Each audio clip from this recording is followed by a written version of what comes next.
Alright. Welcome back to Fate Stay Night. We've just seen that Ilya's basically dead.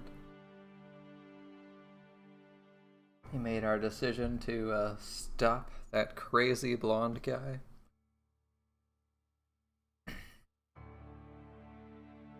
Get into it. Going back over a month, he was summoned into this world before anyone.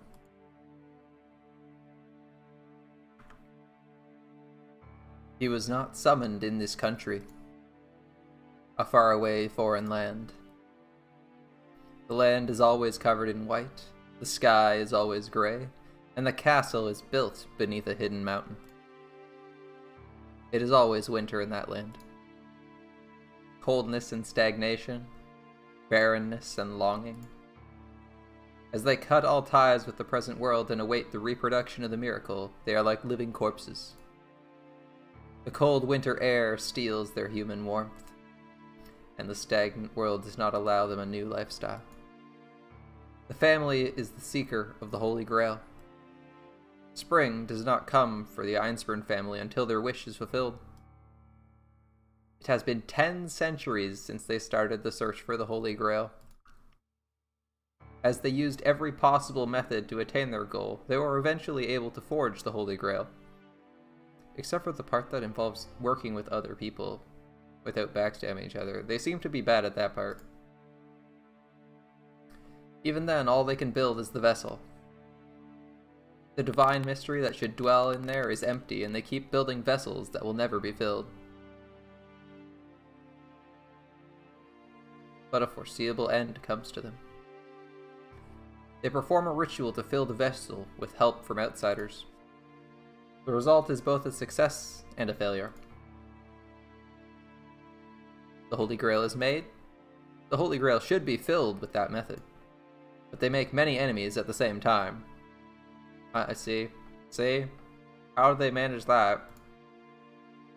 Even though they should be the owners of the Holy Grail, they've been degraded down to common magi that donate help. Their tenacity is abnormal. No. They have been obsessed since that time 1,000 years ago when they almost obtained the Holy Grail.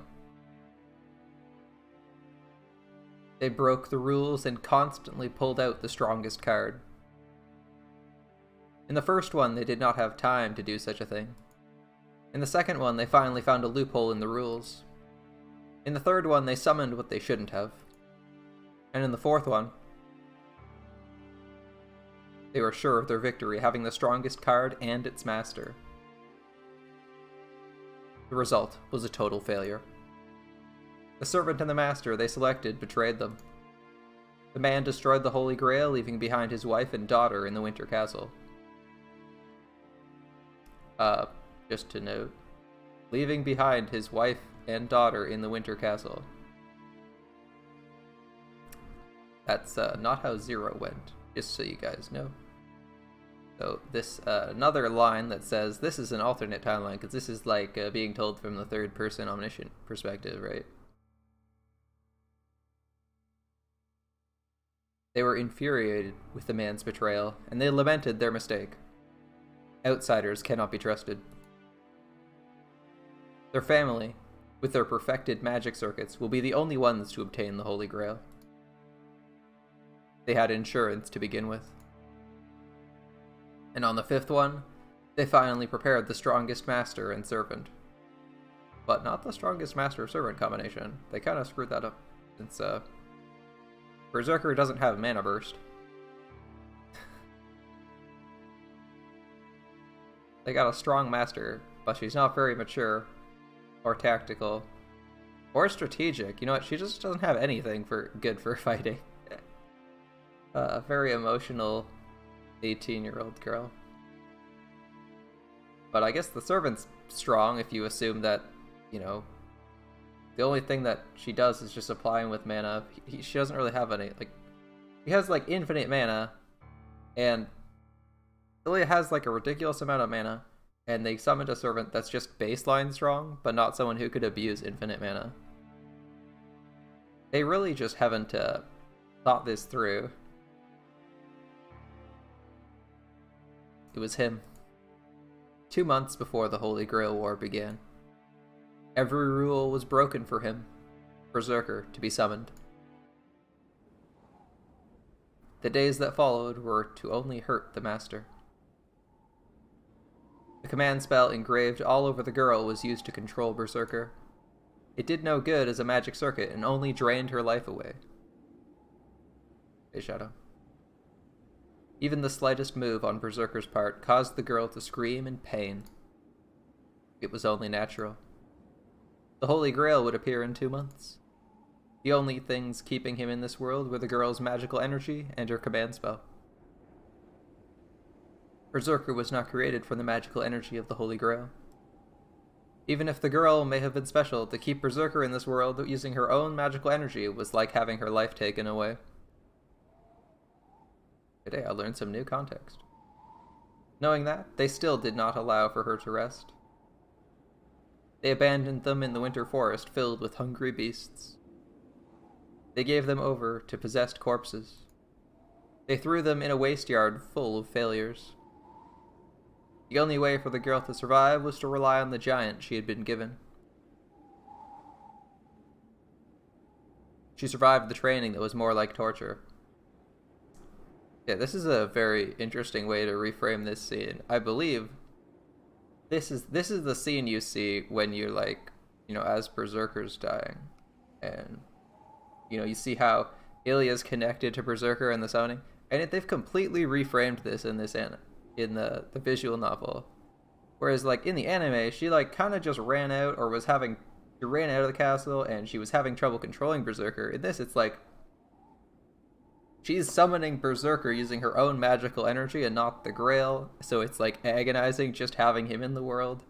The Ironsburns kicked her out into that forest with all the wolves for giggles. Well, it's for training. They also did a bunch of other stuff. Oh man, Ilya's been through some rough shit, man. We also read that, since this is being told from a third-person omniscience perspective, that Hiritsugu left Irisville with the Ironsburns, because it said his wife and daughter got left with the Ironsburns, which is very different than Fate Zero. All this is a very interesting way they change the scene. It makes sense in the anime, and this makes more sense. And also makes me a lot more sympathetic for Ilya and makes everything that was happening in those scenes kind of line up better with the plot and how seriously she's taking this shit. Although why she's not like, fuck these Ironsburn guys, they're horrible, I don't fucking know. People just seem to like their relatives or the people they hang out around with the most, even in real life. Way more than they should. Alright. She would let the giant attack the oncoming enemies. She would let out screams of anguish, but she allowed him to attack every one of her enemies. He does not know himself. When the process became a special one for him.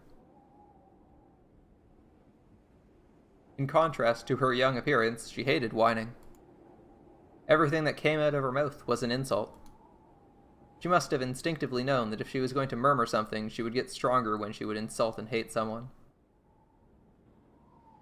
The girl scorned Berserker for being ugly and cursed his existence. It was only natural. The girl would not have had to suffer if he had not existed, so that's why she hates Berserker. Alright. She would not have been thrown in hell if she had not been chosen as a master. The girl insulted the giant every chance she got, and used him to take out her anger. The pain had lessened by the time she mastered Berserker's control, which was when the Holy Grail showed signs of its appearance. The girl took away the giant's sanity as if in revenge, treating him like a mad warrior. But he already knew that this was the girl's desperate opposition. The girl did so to hide her weakness. She walked with pride as if saying that she could live alone, and that she did not need any friends or collaborators. It was a bluff to ignore the fact that she was fated to have nothing.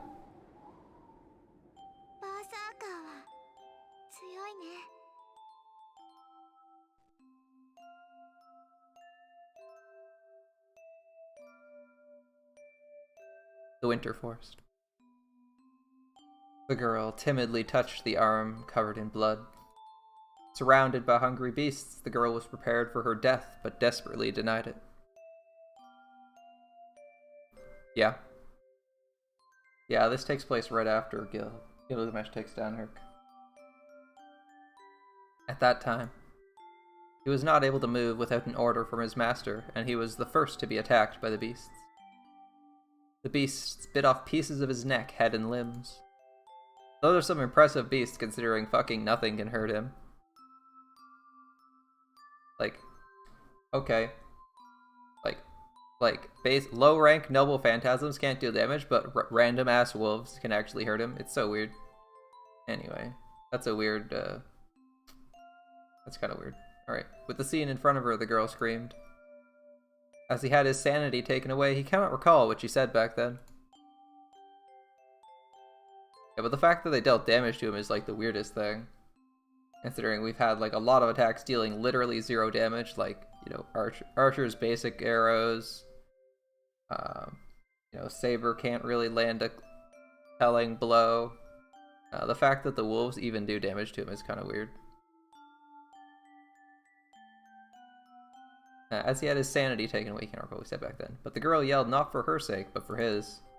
Even though her body was destroyed whenever he swung his arm, she endured it for his sake. That's why they were both covered in blood. The giant was covered in the beast's blood, and the girl was covered in her own blood.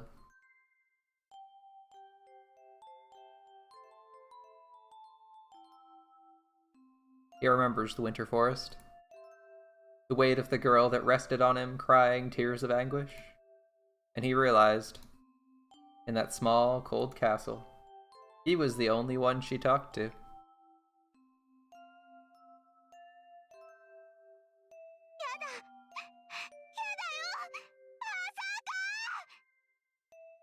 Her figure appears in his vision. It is just like that time, the tears he did not see on her since she became a complete master. The girl is running to him in tears, and the man slashes her. The golden foe gashes her eyes with a single slash, taking away her light forever. Her face is covered in red. She still runs in spite of that, but falls over a piece of rubble as her eyes are cut. The slender body falls over. There. The enemy's sword is brought down. The sword misses her heart. The girl is coughing up blood as her lung must have been pierced. It is not instant death, but it is fatal. With her eyes slashed, her lung pierced, and her servant eliminated, she has nothing now. So she should at least die peacefully. It might be a salvation if she would just go to sleep right there. But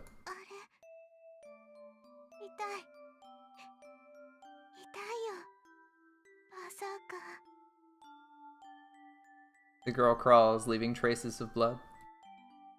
Crying in pain, she crawls towards the black giant. How much power was left in him?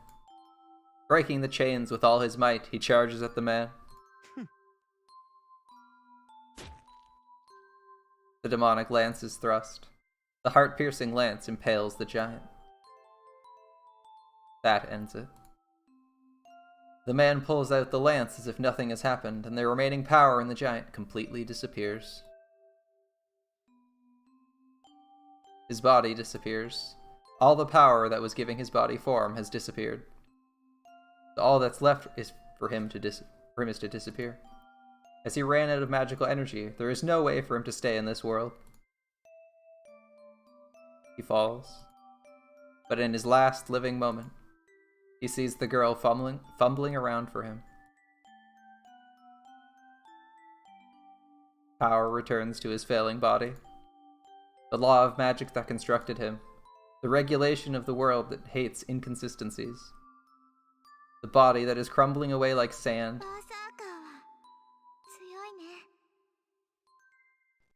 He pushes aside all powers trying to eliminate him, using his own power of will. He cannot disappear yet. He's probably the only one she relied on. He has to answer that solitary girl that believed in him, although she insulted him.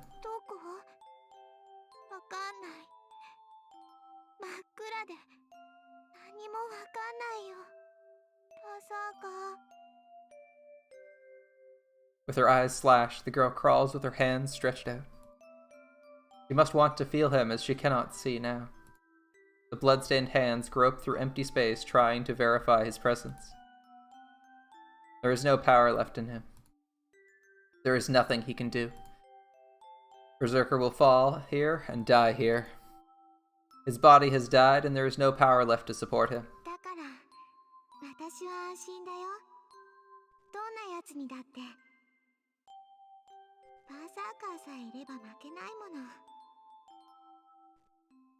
But that cannot be allowed.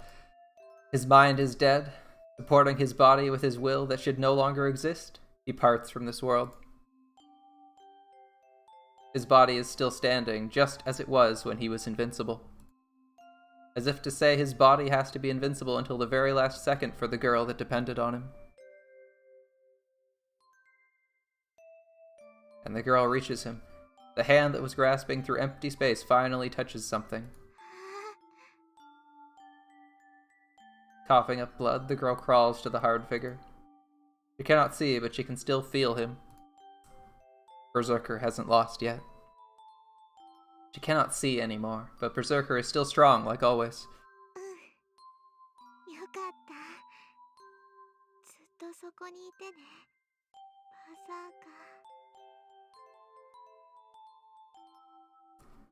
Strength fades from her body. She is hurt and scared, but it's alright as long as he is here. He always protected her. He was scary, but he was really kind. His big body was like that of a dad, and she wanted for him to pick her up once.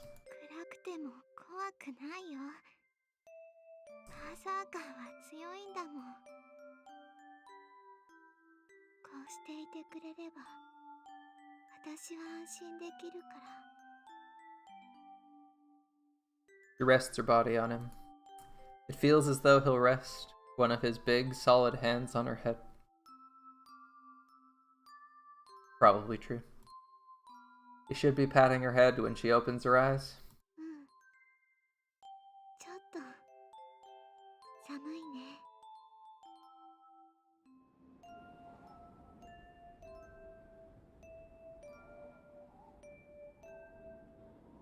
Her body is cold. Recalling the forest from that time, the girl smiles. It happened so long ago. Recalling the giant that protected her even when injured, the girl peacefully falls asleep. Shit, man.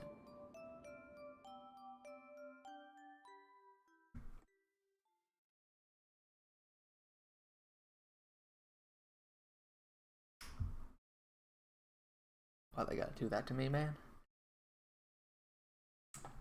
The man reaches out for the girl that went to sleep. I yell. I don't consider the personal danger, nor what could happen to me. The man stops. Behind him stands Shinji, surprised at the sudden intruder. The man smiles ominously. My shaking throat speaks up before I can think, but there's no way that man will stop.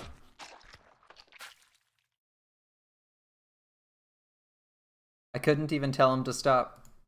The man pulls something out of the girl with a smile. A red, dripping object that looks like a fruit.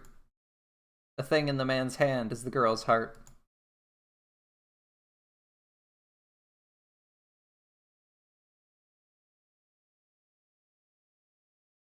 My mind burns down.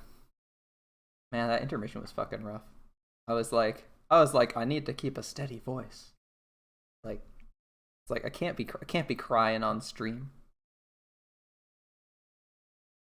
Fear of being killed mixes with my desire to kill him. Glad this scene's not set up. I would have lost it.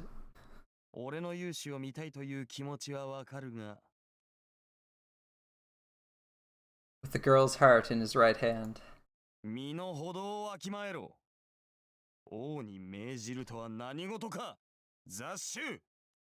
No one gives order to a king, you mongrel.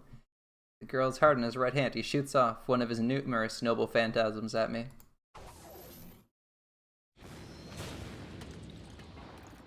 The terrace falls. The man's noble phantasm destroys the wall of the castle.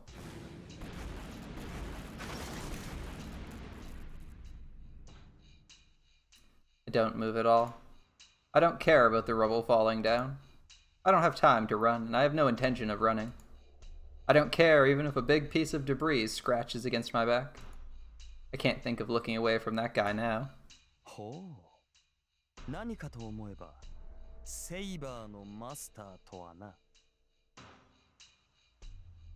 His red eyes react to my enmity. I'm going crazy. I'll die in the next instant. There's no way I'm not afraid of that. My body refuses to run away and keeps screaming to defeat that enemy. The girl's corpse keeps ordering me not to forgive that man. It's only natural for me to go crazy. My mind churns with conflicting impulses towards life and death.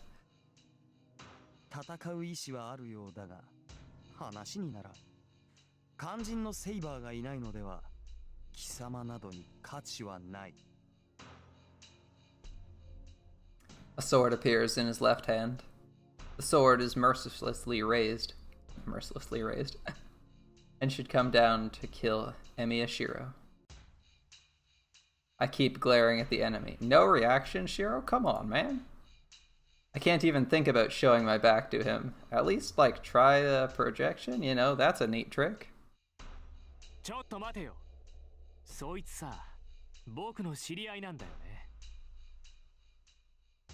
The man's sword stops. Shinji, who is watching from the other side of the wall, walks to the center of the hall. Yo, 久しぶりだな、エミヤ。こんなところで会うとは思わなかったんでね。少しばかり驚いたよ。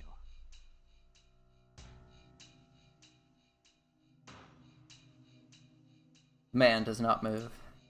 There's about 10 meters between us. Would I be able to get near him? Even Berserker could not close this distance. なんだ、ブルって声も出ないのか？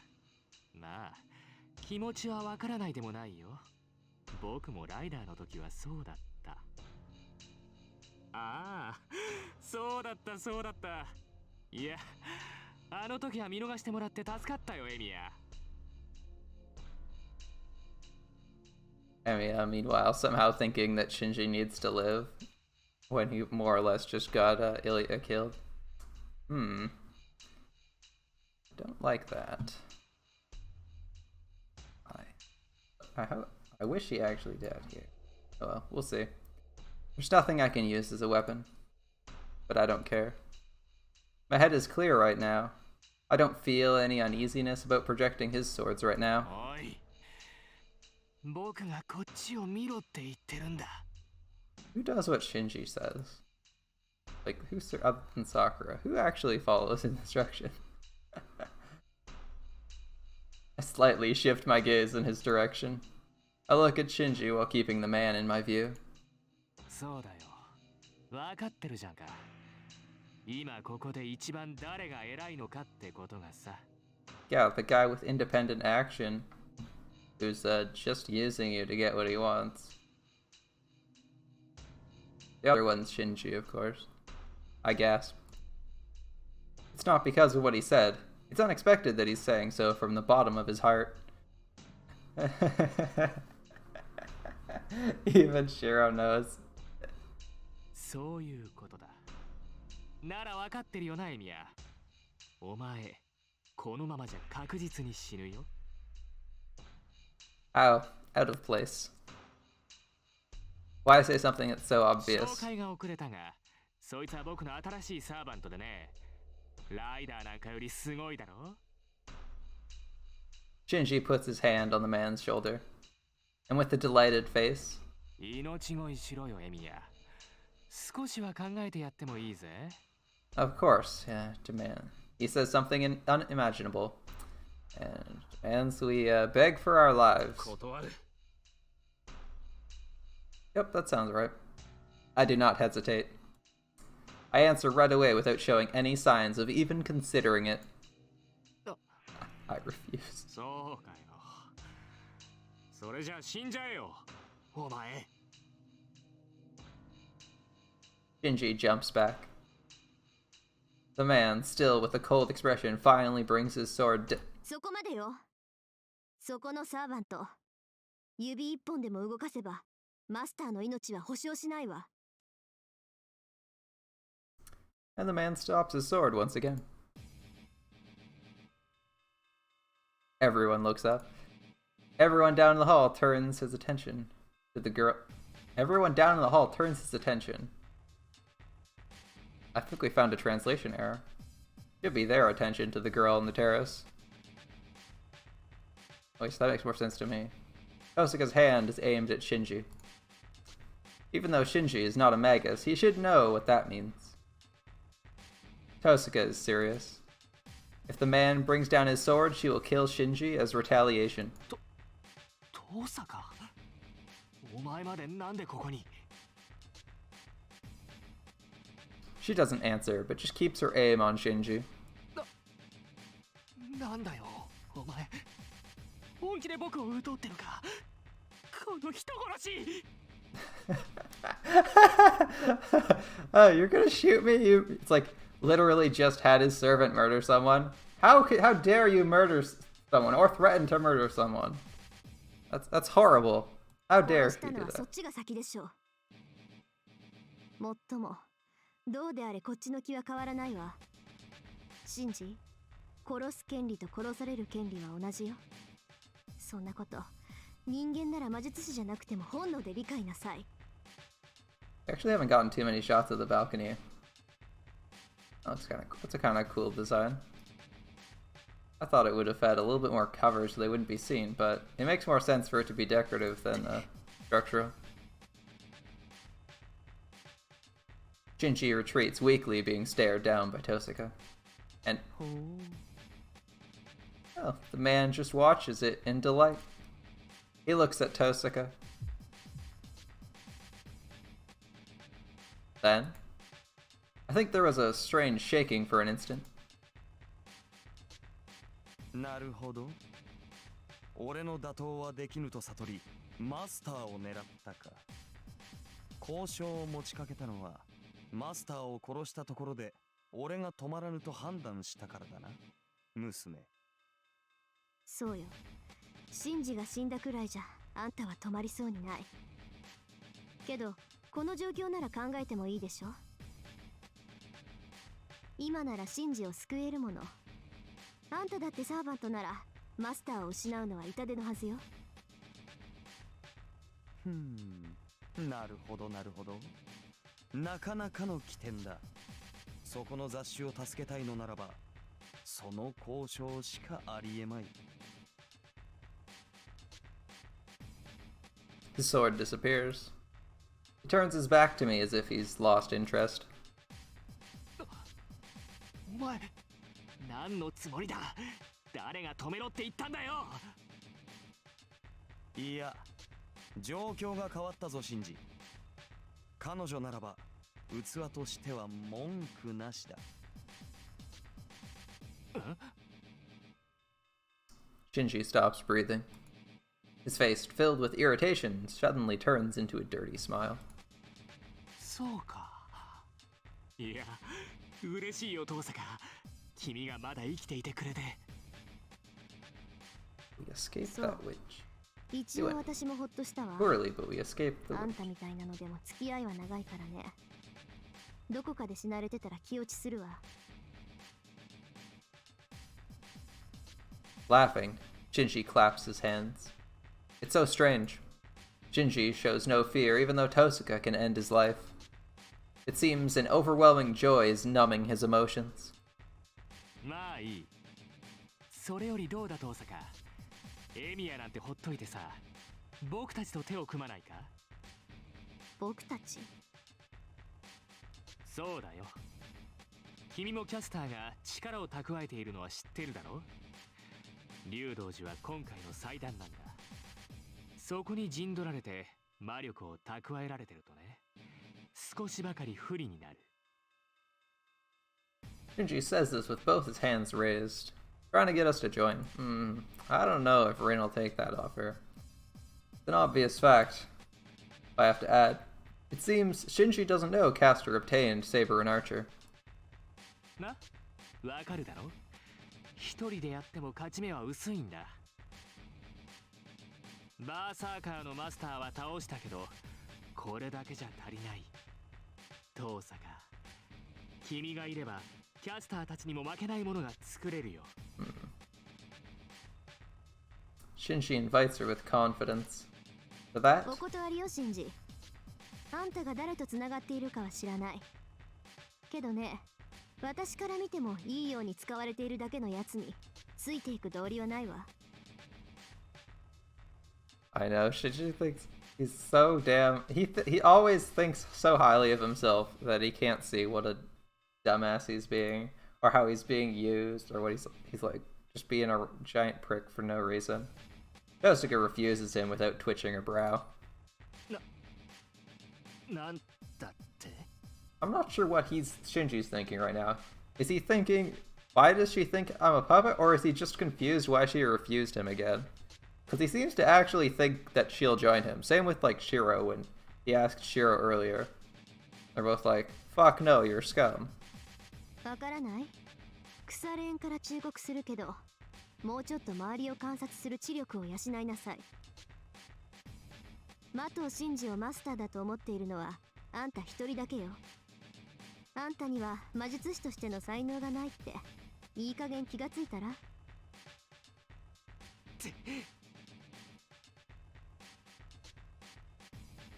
Shinji's face stiffens up.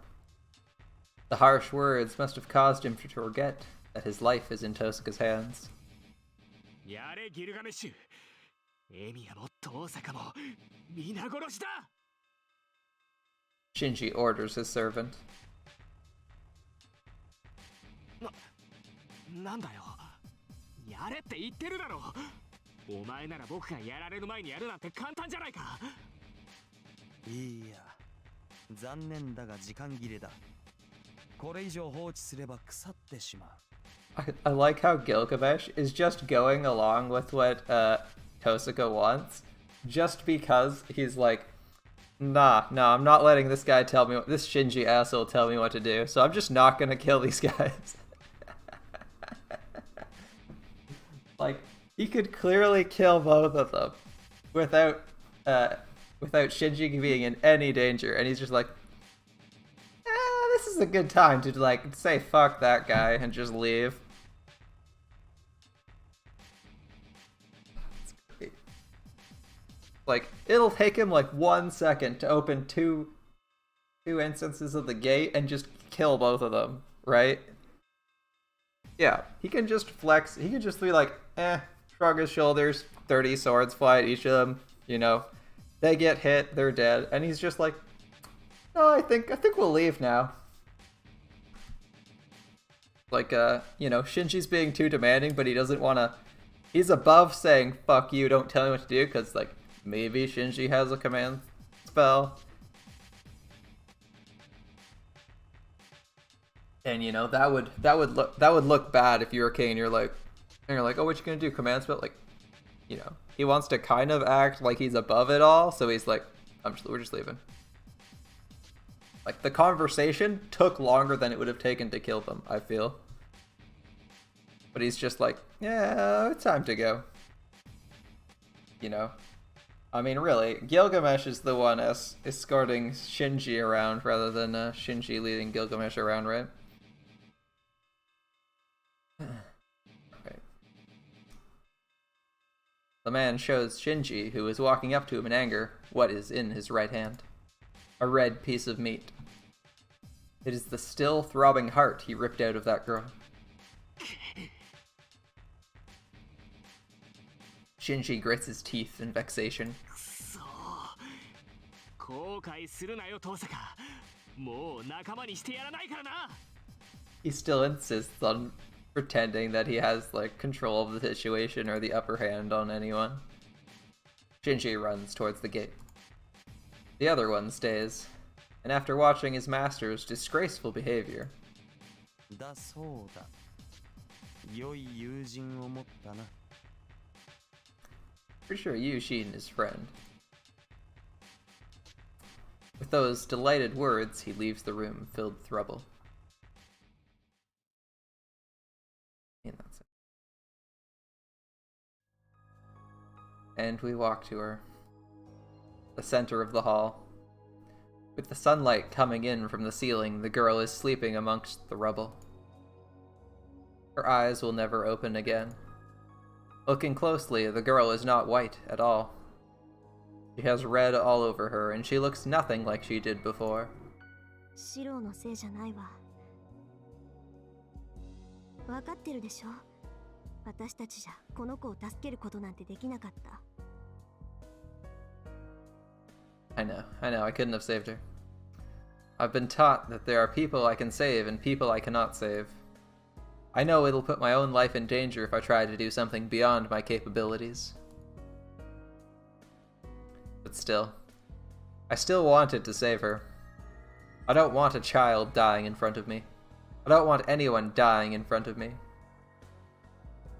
It's more painful and scary than anything else not to be able to save someone asking for help.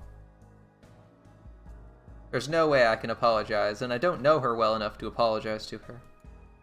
This girl is unrelated to Emi Ashiro. I know that without having to be told, so why? Why are these eyes crying? どうして？父さん、 Mm-hmm. That's right. どうしてよ。あいつの前に出れば殺されるって分かっていたでしょ。なのにどうしてイリアスフィールを助けようとしたの？結果はどうあれ、イリアスフィールは敵だった。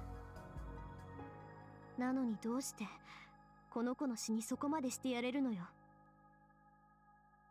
Is it an inquiry? Oh, words.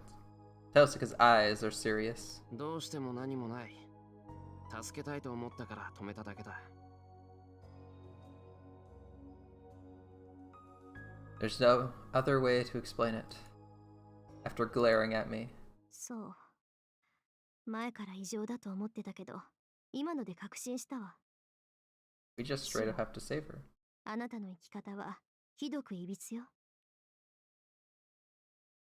She tries to open a lid that I've kept closed for so long. いびつだって。 Stored it. そうよ。自分より他人のが大切なんて生き方は間違ってる。いい？他人を助けるのは自分が愛されたいからだなんて一般論を口にしてるんじゃないわ。そんな偽善とは別のところで、人間は自分を一番にしなくちゃいけないの。そりゃ他人が一番のやつだっている。けど、そもそも自分っていうのは計りにかけられない別格なのよ。言うなれば計りそのものでしょ。なのにあんたはその計りを壊してどうでもいい他人を助けようとする。ええ、それでも構わない。あんたが自分のないただ生きてるだけの人間ならそれもいい。けどシロは自分があるじゃない。そんな確固たる自意識があるくせに自分をないがしろにするなんてできないのよ。そんなことを続けてたらいつか必ず壊れるから。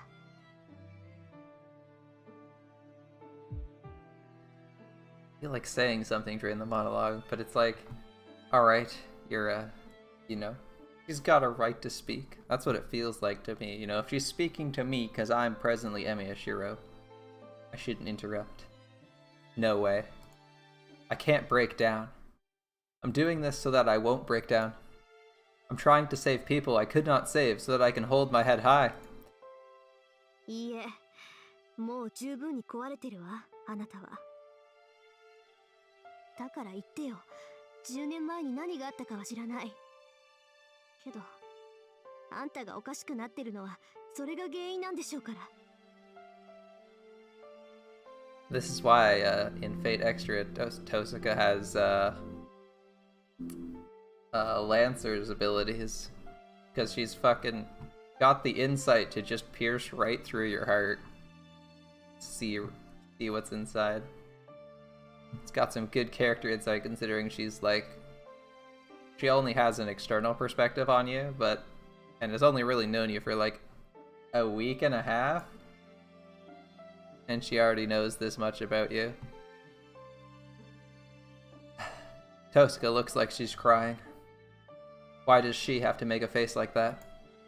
It's as if she knows I'll live a thankless life, so she's trying to stop me.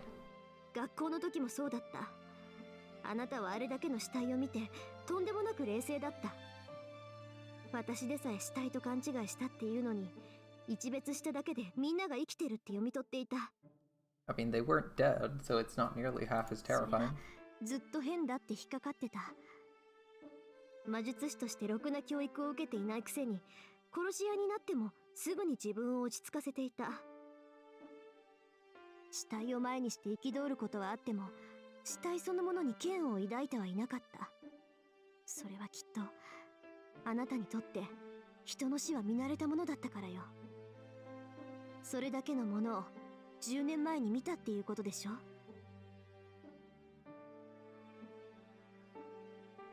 I got used to seeing them? Well, it's true it wasn't my first time seeing a corpse. The students at school, Ryder who got her neck twisted off, and even this girl sleeping in front of me now. I think they've died a natural death compared to that time.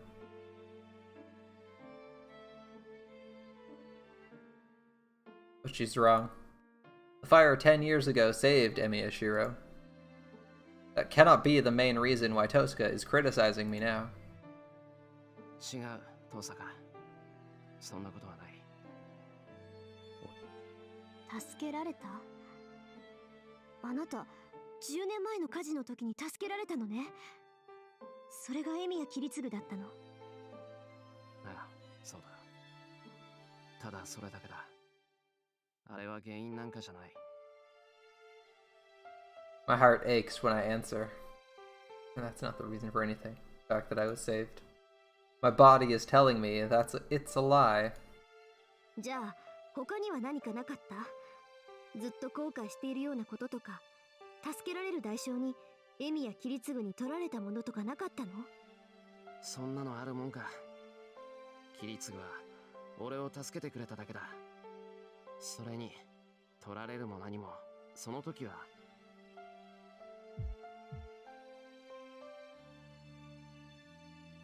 I had nothing to give. We didn't take anything. I saw many corpses. I died at that time and was reborn. I do not have any regrets. My eyes lost hatred there. My hands lost anger there. My legs lost hope there. Myself lost itself there. So why do I have this self-consciousness that Tosca speaks of? He didn't say anything. I've accepted death. I knew I was going to die. Even if my body was saved in that situation, there's no way my mind could have been saved as well. At that time, I was empty, and I just admired something sacred.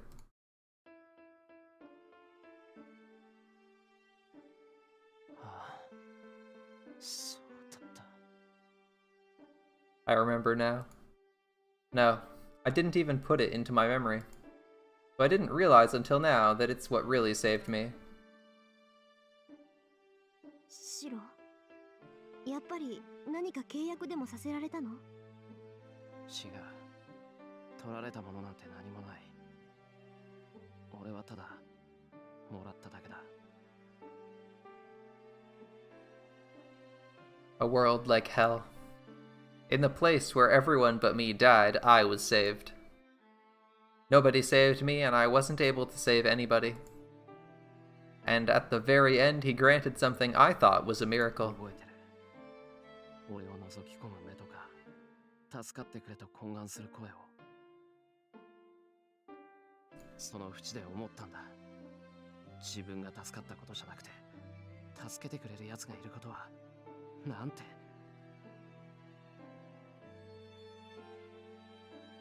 It's so wonderful, and it's such a miraculous thing. That's why I admired it. I had nothing, and there was nothing remaining in me. I admired the first thing that came into my sight. だから、俺は。I skipped the last part of that. That, the only thing I had. That's the only emotion I felt after I was saved. I was happy. I cried. That's all I could think about. So, that's all the emotion I could create. ああ、きっと遠坂は正しい。 It's distorted for me to put priority on others before me. There's something seriously wrong with the procedure. けど救われたのは俺だけだった。その時に思ったんだ。この次があるのなら助けられなかった人の代わりに全ての人を助けなくちゃいけないんだって。それがおかしいって言ってるのよ。いい？助かったんならまず自分を大事にしろっていうの。死んじゃった人たちには悪いけど、あんただけが助かったっていうのはただの偶然よ。I think he knows that, Rin, that it's only by その chance. 幸運をかみしめなさい。それだけひどい目にあったんだから、あとは楽しくやんなきゃ嘘でしょ。Tosuka is seriously angry. I think she has every right to be angry. That makes me a little happy. I finally realize now, because Tosuka is that kind of person.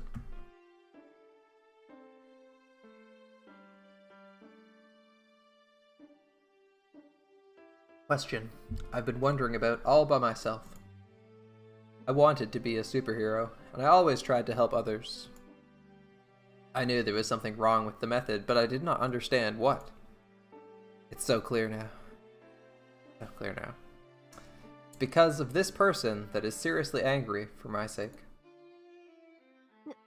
何よ、これだけ言ってもまだわからないわけ？あったまくるわね。そんなにわからずやだって言うなら、あんたとのコンビも。いや、わかってる。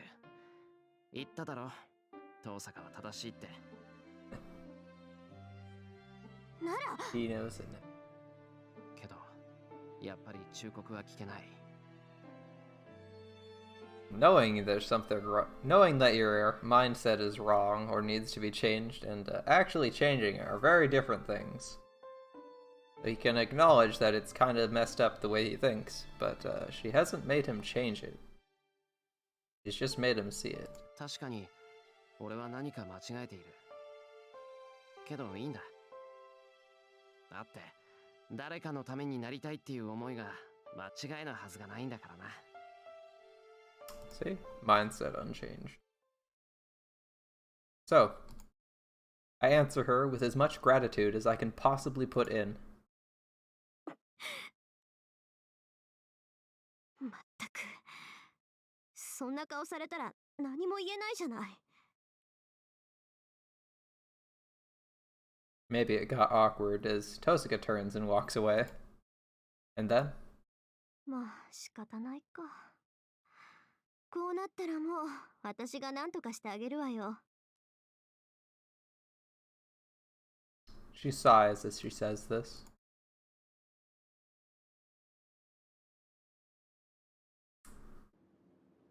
The sun is setting. We return to the hall when the sky turns red. The corpse of the girl is not on the mountain of rubble. We just buried her in the courtyard. I don't know if it's normal for servants, but the black giant turned into sand. But we put the sand in the same coffin as the girl. さて、これからどうするかだけど、考えはある？ That's interesting. I didn't know that Berserker actually left remains when he disintegrated. Or perished. That's cool. 考え中だ。事態がまた悪い方に転んだからな。少し整理しないとやってられない。そうね。最大の敵だったイリアスフィールとバーサーカーはいなくなったけど、代わりにわけわかんないやつが出てきたし。サーバントは7人しか呼ばれないはずなのに、あいつで8人目でしょ？どう見ても既存のサーバントじゃなかったけど、シンジのやつ、どこであんなのと契約したんだか。Because Shinji is simultaneously insanely lucky and insanely unlucky. An eighth servant, huh? I don't think we can treat that man as a servant. He is a heroic spirit that dominates all others. He has a seemingly infinite supply of noble phantasms, and he is a devil without any human emotion. ギルガメッシュ。それって古代メソポタミア神話に出てくる英雄だよな。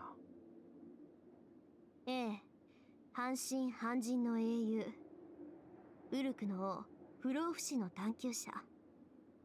この世の全てを治めたとされる暴君だけど、まさかあんなイカれたやつだったとは思わなかったわ。バーサーカーをこともなげに倒したことといい、あいつ本気になったセーバーより強いかもしれないわね。Tosuga doesn't sound as sharp. It doesn't seem like it's because there's a new enemy. どうしたんだよ、トサカ。奥歯に物が挟まったような言い方だけど。What are you thinking about, Tosuga? ちょっとね。あいつ確かに強かった。あれだけの数の宝具を持ってるんだから、その力は一級品でしょ。Yeah, yeah. けど実質はどうなのかなって。私、あいつとバーサーカーにそう実力差はないと感じてたんだけど。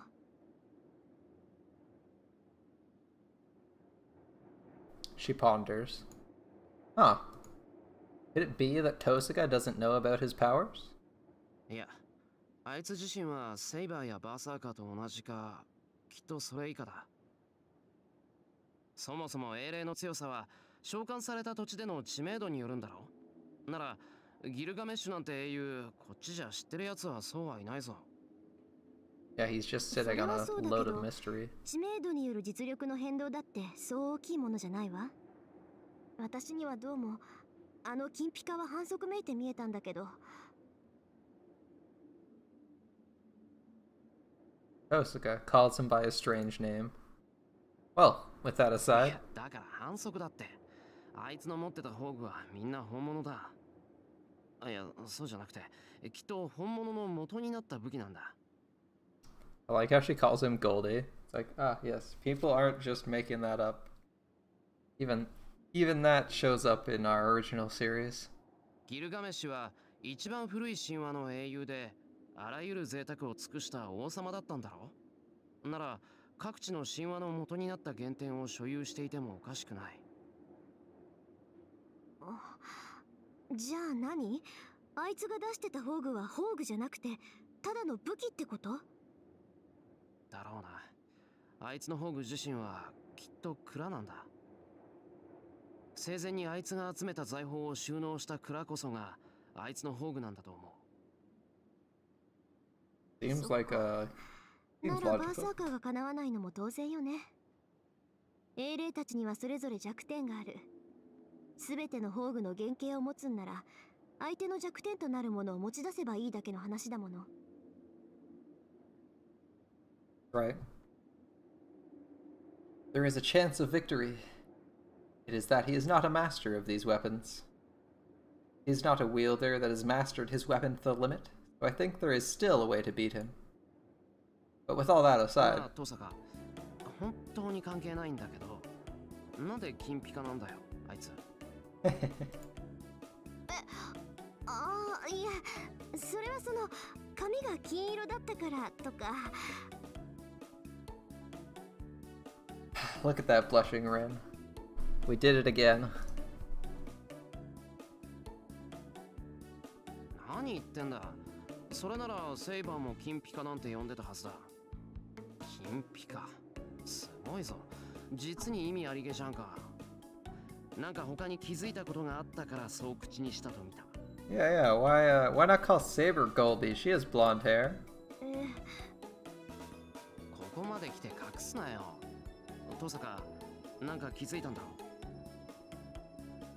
ちょっと違うってば。私のは白みたいに真面目な話じゃないからあんまり追求しないで。嘘つけ。根拠もなしで金ピカなんて呼ぶもんか。ほら、白状しろよ、トサカ。今は一つでも情報が欲しいんだから。This is new dialogue. あ、I stare at Tosuka. After a few seconds, she sighs as if she's given up. だからそれはあいつ高価そうなのいっぱい持ってたでしょ。それでものすごくお金持ちなんだろうなって。だから金ピカ。あの金ピカすっごい贅沢してそうじゃない。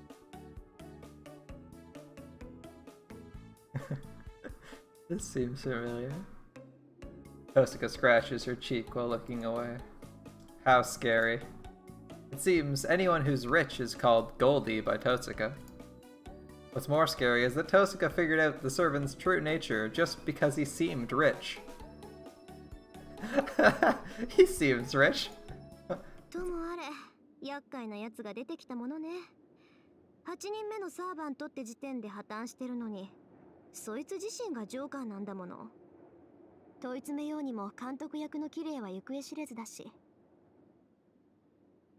まあ、今はキャスターの方が大事だから後回しにするしかないんだけど。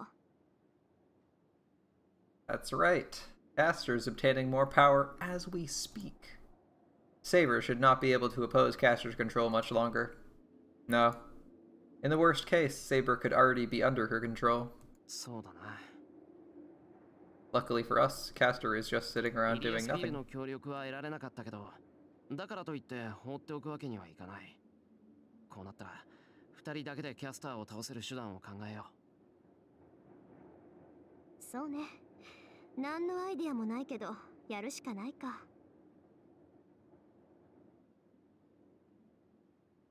It's just the two of us. Alright. She sighs and sits on the rubble. まさかお城で作戦会議することになるなんてな。Yeah, well, I never thought there'd be a European castle in Japan, but here we are. I follow Tosuka's lead and sit down. Well, we'll have a bed to sleep in here. It's a fucking castle, and the only thing they wrecked was like the main building, yeah. If we're lucky, we might even find some magical item of Iliasfields. And the moment we let our guard down... やめとけやめとけ。お前たち2人だけで裏をかく？そんなの通用するわけねえだろ、間抜け。A stunned voice comes from the front entrance. Of course, the moment they let their guard down. We jump up and turn to face the speaker. いつぞやの夜以来だな、お二人さん。お互いしぶとく生き残っているようで何よりだ。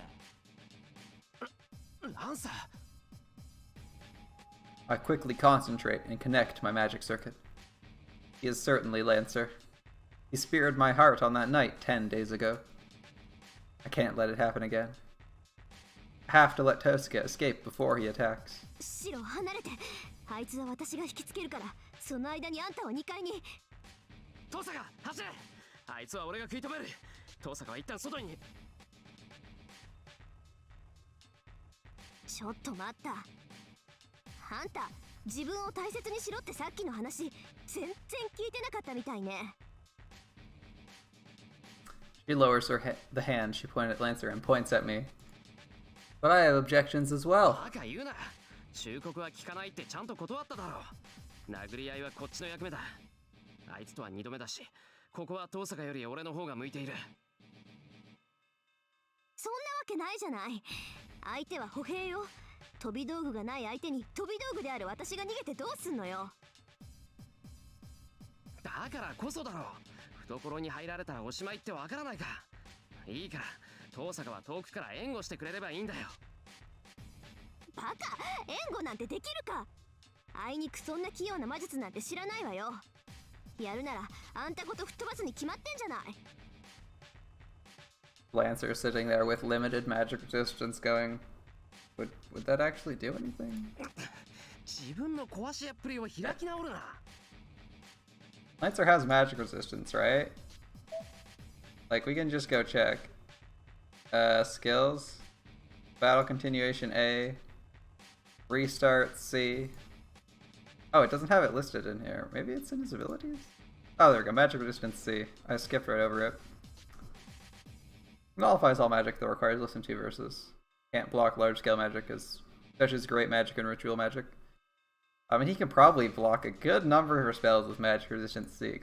I mean, magic resistance A means you're immune to. You're basically immune to magic castable by anyone in the modern age. He has D, equivalent to a warding amulet, which probably just resistance. Is there anyone with B? Yeah, it's difficult to hurt her, even using great or ritual magic. So I feel like Lancer would be very difficult to beat with magic. He's C. Like at D, it's like you need to sit there and spend half a day casting to do any damage to her. I assume that's what ritual or great magic is. It's not something you're just snapping your fingers, boom, done. Like, you can't just be like clap, clap, clap, fire 500 Ganders off and do something to, you know, Gander probably isn't great or ritual magic, right? So she's probably like completely immune to it. I think, like, it can't block large scale magic, but it can block lesser magic. So I imagine that this probably stops something like Gander or renders it very ineffective. Yeah, like the big spells, not so. Big spells go right through it, right? But let's see accounts for me. Is that one? There's someone with E. I don't think there's E. Oh yeah, he has E. Defends against magics, cannot nullify them, but damage is somewhat reduced. So even E will like stop regular magic. Somewhat reduced. So it's like, you know, this is like 30 or 50% damage reduction from basic magic attacks. So I imagine with crap, where did D go? Yeah, nullifies single action magic, because they keep using a lot of like D&D terminology. I assume single action magic would be like your normal casting spells that take like or at least like your normal spells that don't bypass magic resistance. So this would be pretty effective. Even D would make it really hard to do anything to them.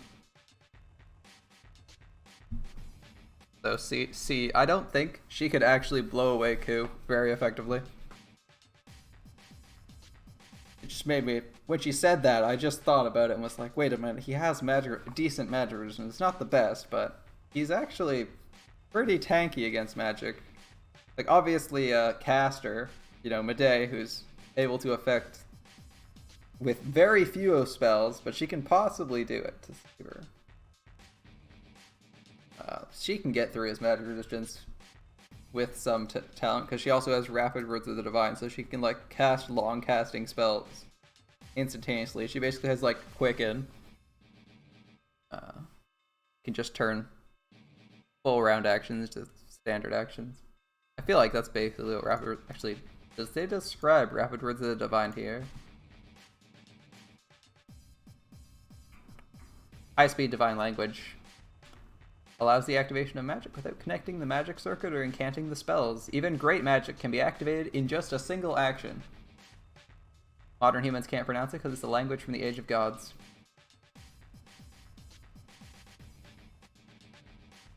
And she has the Golden Fleece, but she can't use it. Yeah, so she's casting great magic with every single one of her casts, which is why, which is why Saber's resistant to her regular attacks. But that means she could also theoretically hurt Ryder and could blow through Lancer's magic resist. There we go. I think we worked out how Rapid Words of the Divine works. So she's actually casting great magic. Which I believe Rin also mentioned in her fight. She was like, holy shit, she just cast like 6 spells at the same time. They'd take me like 5 minutes to cast. Just one of. Right. 大体どうしてそう何でもかんでも派手めでいこうってんだお前は。たまにはもっとつつましいことやってみろ。キャスターが遠坂はいらないもんって言ったのあんまり無視できないぞ本当。なんですってこの Yeah. Solomon's got great magic. Get tons of it.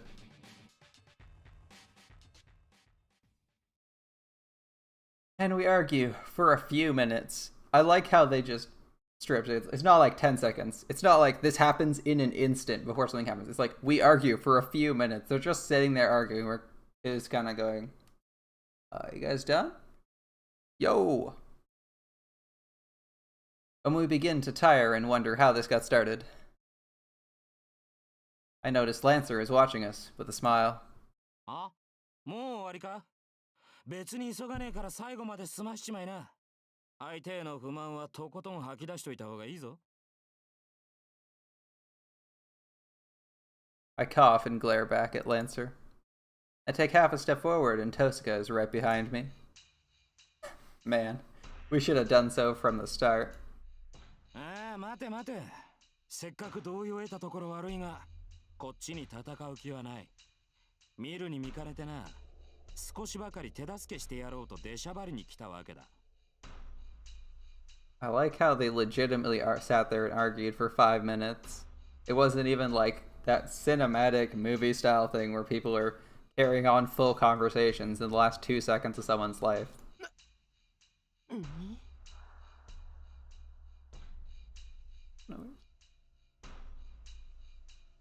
Things are going great. Hold on. What did he just say? He's not here to fight us. 今手助けをするって聞こえたけど。なんだ I think we heard that. なら言い直すか。お前たち二人だけではキャスターたちには太刀打ちできん。できんだろうから俺が手を貸してやると言ったんだ。I understood a whole word in that sentence. I'm amazing. I'm stunned. But Tosca quickly grasps the situation. そう。本当に出しゃばりね、ランサー。聞くけど、それはあなたのアイデア？いや、俺のマスターからの指示だ。キャスターたちがああなっちまった以上、一人きりの身としては協力者が欲しいんだと。連中を潰すまでの共同戦線ってやつだな。まっとうな理由ね。けど、それなら私たちよりもっと頼りがいのあるやつがいるでしょ。Is she talking about Shinji and Gilgamesh? What does she say? The more reliable guy? Yeah, that makes sense. This is Unlimited Blade Works. We are at the scene where Lancer, Rin, and Shiro team up after Berserker drops. We'll be going for we're going for an hour or so beyond this. いや、あれはダメだ。とてもじゃないが性に合わん。戦力的には申し分ないが、いちいち背中の心配をするのも面倒だろう。正しい選択ね、ランサー。けど、それもあなたのマスターの指示ってわけ？ So I guess the middle of this episode of Unlimited Blade Works. The visual novel. それも違うな。あんたらを選んだのは俺の趣味だ。一度面識がある分話が早いだろう。He speaks plainly. You guys are eager to talk since we're acquaintances, right? Easier to talk to? Yeah, I guess they're acquainted. It seems fighting Archer and driving his lance through my heart is the same as becoming acquaintances in his mind. Lancer is so laid back. It's like, oh yeah, I murdered you, so you know me, right? 待て、ランサー。俺はお前に2度も殺されかかった。だっていうのに、お前の言葉を信用すると思っているのか。You almost killed me twice. One of the times you actually succeeded. 思っているさ。お前の参謀はさっぱりとしたいい女だからな。そんな女が手を貸すってんだから、お前だって物好きなお人よしなんだろ。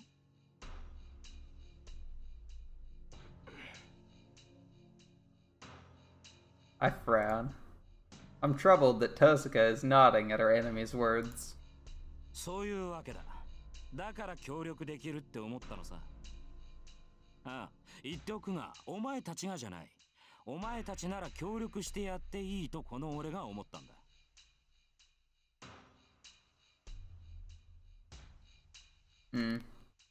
Oh, as far as Unlimited Blade Works itself goes, we We're in day 13, and there are 16 days, and we are like halfway through 13. It's actually closer towards the end. We're in like the last quarter, I'd say. Maybe last third. The halfway point for the anime is when would have been I think a couple scenes ago, or a couple days ago, when we encountered Medei in our house. Yes, Herc is dead. We are standing in the rubble of the mansion, just discussing our options, how we're gonna deal with Goldie, as Rin puts it.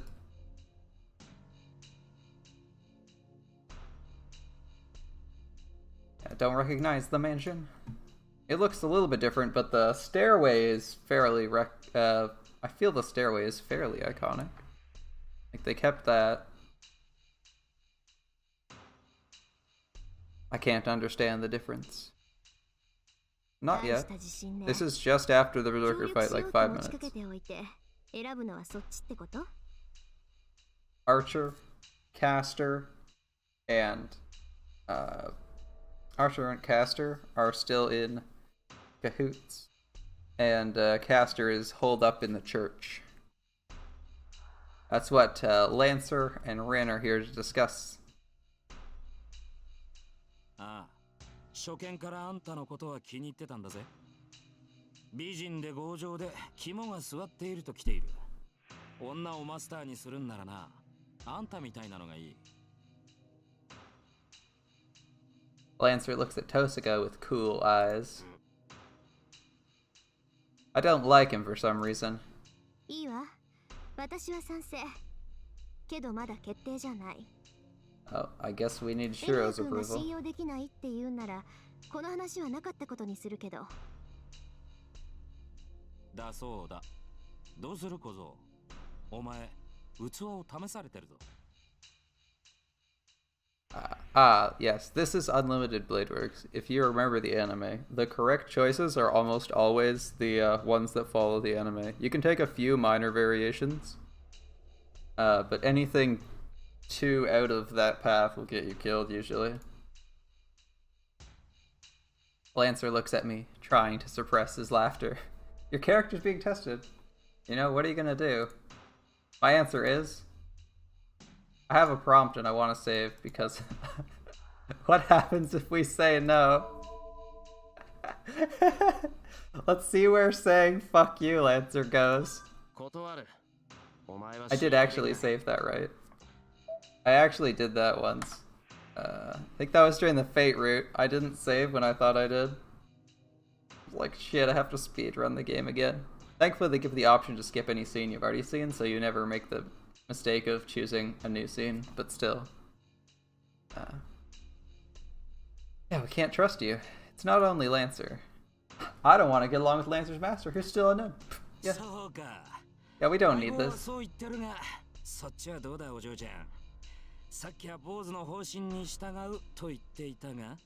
We're gonna take down Archer, Soichiro, and Caster by ourselves, 3v2, as normal humans. I can see why Q is like, what the hell, because it's a retarded decision. But you know, I'm independent and don't need no servant. 方針は変わらないわ。エミヤ君が信用できないのなら、あなたと共闘しても意味がないでしょう。なるほど、その通りだ。つくづく惜しいな。あんたは本当に俺の好みだったんだが。Sorry, Q. I just can't trust someone who killed me, you know, no matter how chill they are and how much they clearly didn't want to do so when they were actually doing it.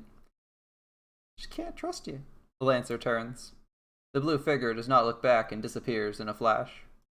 I like how he's not whiny or anything. He's just like, "Alright, your funeral. Bye."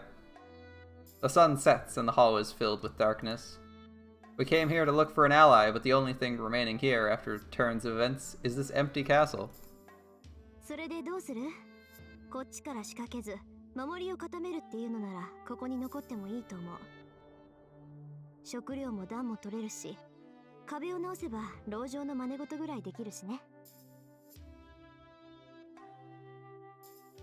That's the best thing we can do if we want to protect ourselves. We'll just hole up in this castle that someone else recently blew through, who probably could just do it again. Seems safe. We chose the path to fight because we couldn't do so. いや、守りを固めたところで無駄だろう。 Yeah, we gotta go on the offense. キ We're ャスター gonna がセイバーを 2v3 完全 them. に支配してしまったら、どんなに籠城したところで破られる。 Yeah. 仮にもしここで生き延びたところで聖杯がキャスターのものになったら、それこそ私たちだけじゃなく、町の人間もただじゃ済まない。 We have no choice. We must attack. ならやることは一つね。キャスターがセイバーを手に入れる前に取り戻す。キャスターとアーチャーとアサシンとクズキ先生、この4人を私たちで倒す。 I feel like making this decision doesn't even make sense out of character for sure. I mean, just reading the visual novel is the right choice. You get a lot more context. I silently nod.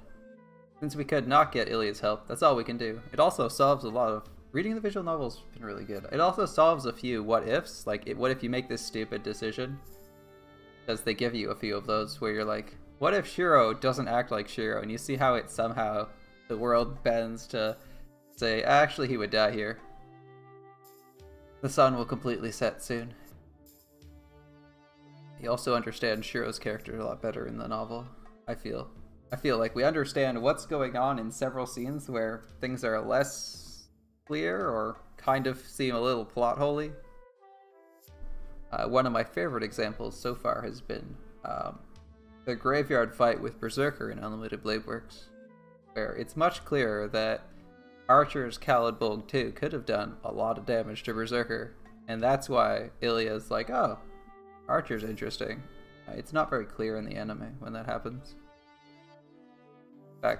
In fact, in the anime, it looks like Saber's got the upper hand because she takes a life off of him, which doesn't happen in the visual novel. She doesn't do jack to him. Alright, the sun will set completely soon. We'll have to get out of this place before that and attack Castor before Saber is completely controlled. But reading the book is usually the best choice if you want to understand the movie or the series a lot more. Because they can give you a lot more information in a short period of time, relatively speaking, when you're reading a book. I feel like visual novels are basically just books with pretty pictures. They're like the same thing to, at least these ones. They're to novels what comic books are to picture books. Everything is still communicated, gives you more visuals. In this case, it's more visual. In the case of comic books, you're getting more text so they can describe what's going on, as the visuals are insufficient. Anyway, it's a simple plan. The process will change depending on the situation. Our only objective is to confront Castor as a result. It doesn't even matter if that only happens for an instant. Castor is the weakest when it comes to hand-to-hand combat. Even if she may be a servant, there is a chance of victory if we can fight her 2 against 1. Yeah, except there's 2 other people. Tozuka's jewels and my projection magic. We can win if we use all of our abilities. That's the result we came up with, and we go out of the forest believing in it. We don't talk after that. There's only one reason not to. We're desperately bluffing, trying to deceive ourselves. Yeah, why did we turn down Lancer again? He seems to be super professional, so if he agreed to us, working with us, he probably wouldn't backstab us. The morning light is gray. The sun is blocked by clouds obscuring the dawn. A cloudy sky is above us. Like, I feel Lancer doesn't like being professional, but he seems to be a very professional person. Like, he completely broke off the fight with Archer 2 seconds before he won to make sure that the whatever they call the masquerade in this universe is kept. The sky is more gray than black, and it reminds me of that time 10 years ago. It should rain soon. An impure gray sky. The man is standing below the cloudy sky. やはり来たか。君の性格は把握している。必ず何らかの策を持って戻ってくると思っていた。He stares at her with cool eyes. 悪いわね、アーチャー。その期待には応えられないわ。私たち見ての通り都市空間だもの。一日考えたけどなんにも策は思いつかなかったわ。何？ Yeah, we couldn't come up with anything. We just said, fuck this Lancer guy and left. 信じられないでしょうけど、今日は玉砕に来たの。We're here today to die honorably. Rin is like filled with so much hope here. けど、少しぐらいの運は残ってたみたいね。あなたがここにいるってことは、セイバーはまだキャスターに逆らってるってことだもの。So, there's 4 enemies now. If we pass Archer, we can fight Castor and Assassin head on. Our plan is that we would fight Archer together and confront Castor with the 2 of us. That's the lie Tosaka made up. そうか。キャスターとエミは白。天秤はキャスターに傾いたのだな。リン。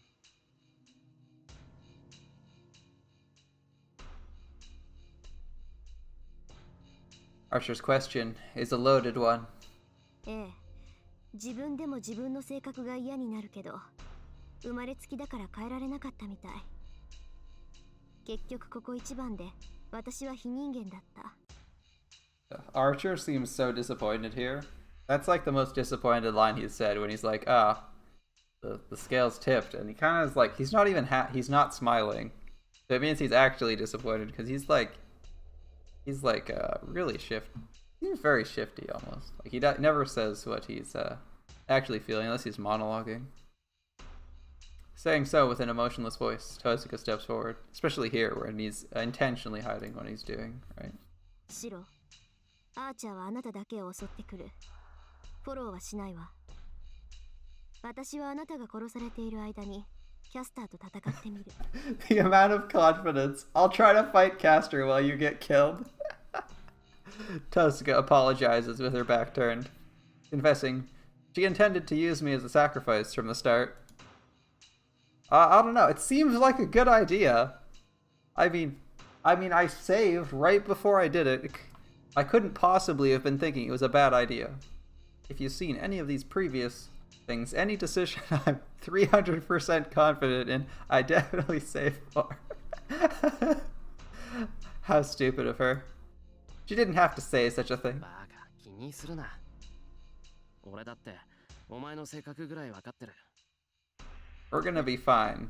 トサカ、勝ち目のないことはしない主義だろ。だから分かっていた。確かにこれぐらいしか勝つ方法はないもんな。There's no way things would go well if we ever picked Lancer, is what he's saying right here. シロ、Never worked. Her back shakes a bit. Uh-oh. That's all the apology I need. 行け！アーチャーは俺が抑える。お前が教会に入るぐらいまでは意地でも抑える。I control my breathing and turn the gears of the engine. I feel great. I should be able to project his swords in this state. ありがとう。ごめん、シロ。Tosaka runs. Archer lets her go as if he has no interest in her. 上出来だ。無能は無能なりに身をわきまえたか。He emits an intent to kill. I like how Shiro can just tell if people are trying to kill him by feeling them. He's like, this man is emitting an intent to kill. He naturally knows トレース。オン。 he's going to kill me. Just by thought. This person hates me. This person wants to kill me. I project his twin swords. The battle should be decided in an instant. I only see Archer in the back of Tosaka running to the church.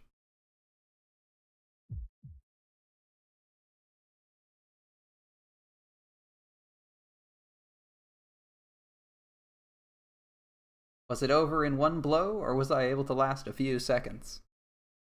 The battle has ended, and I look up at the sky powerlessly. A gray cloud is overhead. It should rain soon. The sky is near, and the clouds block my way like a wall. 遠坂武士に We didn't even get like battle music or the first clash of blades. It just skips right to the end. My body is burning. I hear the sound of flames from the church.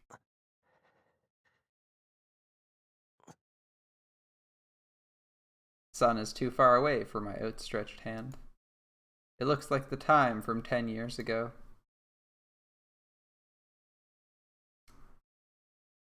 Ah, well. Turns out that was not the best decision.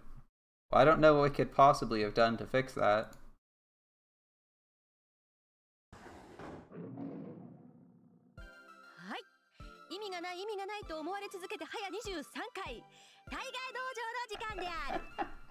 Even though people have said the Tiger Dojo is meaningless, we're already in our 23rd session. さて、唐突ではありますが、今回でタイガー道場は第2部最終回である。Wait, is it actually? 師匠、時間割だと2部はあと1回ゲームがあるみたいだけど。Spoilers, by the way, there's one more way to get yourself killed. Ilya, thankfully, giving us spoilers. 第24回のことは言うな。あのようなデッドエンドを迎える軟弱者に用はないなり。We will find it. I will find it. I like how they've like scribbled on the back. I can't actually click here, but on the back beside Ilya's head, they've like scribbled on the walls this time. 今回が事実上の2部最終回なわけですね。そうよ。Just not going to acknowledge that 最終 24th 回で one. は2部からタイガー道場がパワーアップするなんてデマが流れたけど、今回はもう騙されないわ。On part one's fun, or this corner will be hard up, but I won't fall for something. 道場はこのまま。私と弟子1号だけでつつましく運営される小楽園を維持します。何やら反骨の層。この悪魔っ子、また何かよからぬことを企んでいるのではなかろうか。あら、それは誤解よ。ただ、第3部は今までみたいに大河に付き合ってあげられないから寂しい思いをさせるかなって。Oh. Ilya's not going to be in the Taiga Dojo? In part 3? Good to know. 道場に来られないとは。 Why, though? まさかイリアちゃん Are you going to be doing plot-related things? 本編で出番が多くなって忙しくなるの。 Oh, she's going to be busy as part of the main cast. I hope nobody's irritated at these spoilers. リンルートではこういう結果になったけど、3部こそは私の真骨頂だもの。Is part 3 the Ilya route? その分、タイガはますます出番が減るみたいね。Oh, ooh, Taiga might be getting chapped. これがヒロイン候補とヒロイン候補にさえなれなかったものとの格の違いよ。まあ、ヒロインになっても友達のままでいてあげるから安心なさい。そうね、私が本編を支配した暁には召使いぐらいには。Ilya with Taiga as a servant. Alright.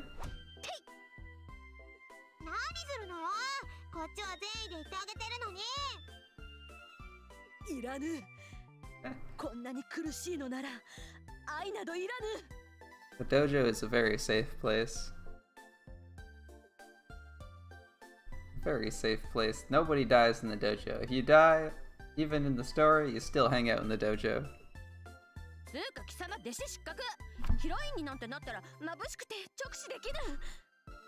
Well, that's mean. 出ていけ。出ていくがいい。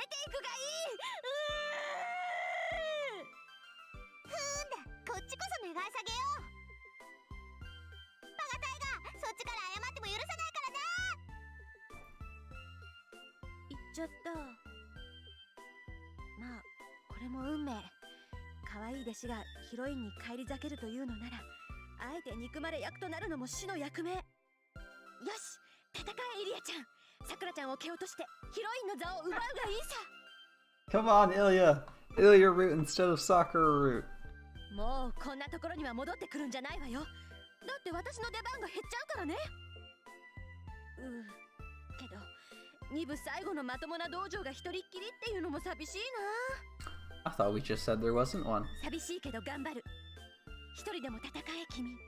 そして私。さて、今回のデッドエンドはちょっと特殊です。東坂さんと四郎だけで戦いを挑むのは無策無謀。勝てるわけがありません。含むところはあるでしょうが、やってきた協力者と素直にシェイクハンドしちゃいなさい。 See, the only person I believe is Taiga. She clearly knows the plot structure of this. So I guess that was a mistake. We couldn't have predicted how we could have changed things around to make it so we survived. But Taiga knows all. そもそも協力者がやってこなかった君。 I definitely haven't been sarcastic at all when regarding whether or not this was a good choice. For those of you who cooperated didn't appear. Wait, there's people. Oh. 主人公失格。目の前で死にかけてる女の子を助けないで。 Oh, okay. You could also have done that. You could have just let. Alright, you could have just restrained yourself and not jumped in to try and stop Ilya from dying. Yeah. How could I not save a girl about dying from me? I mean, it was suicide. その顛末はずっと鳴りを潜めていたある原因を吐露させる大事なエピソードなんだから必ず通過しないとダメ。 See, I see, Taiga. It's plot relevant. ある意味主人公ルートでもあるからね。きっかり問題を解決しちゃいなさい。 I understand, Taiga-san. これで今回はおしまいね。東坂さんルートもいよいよクライマックス。ここからはデッドエンドのない怒涛の展開が待ってるけど、ここでちょっと朗報オーバー。東坂さんルートではトゥルーエンドとグッドエンドが用意されています。どんなものかは言えないけど、分岐条件はどのくらい一途だったか、オンリーワンか両手に花か、それは戦いが終わってからのお楽しみ。それじゃあみんな、タイガー道場第3部で待ってるよ。 No, it's pretty obvious picking. That wasn't the right call. But it was funny to see what happened. What our brilliant plan was, just to walk to our deaths. That one was interesting because it was just like, Rin was like, "Yeah, we're so fucked. Why did you do that?" But she doesn't turn away from her. She's just like, "Yeah, we're all gonna die." Step Archer. Right. These are both okay. So back to Lancer and his offer. We have to accept his offer. I mean, we went here for an ally in the first place. We just didn't go to Lancer because we didn't know where the hell we'd find him. Even if he's an enemy, he's still right. Tosca and I can't beat Caster. But we might have a chance if Lancer's with us. I mean, you need firepower. Lancer's got firepower. Or at least a stick. You know, it's a bigger stick than Emiya has. わかった。お前の言い分は信じる。けど条件付きだ。キャスターを倒すために手を貸してもらうし、俺たちもお前を信用する。その代わり。その代わりなんだ？俺のマスターを教えろってか？違う。仲間だからって気安く東坂には近寄るな。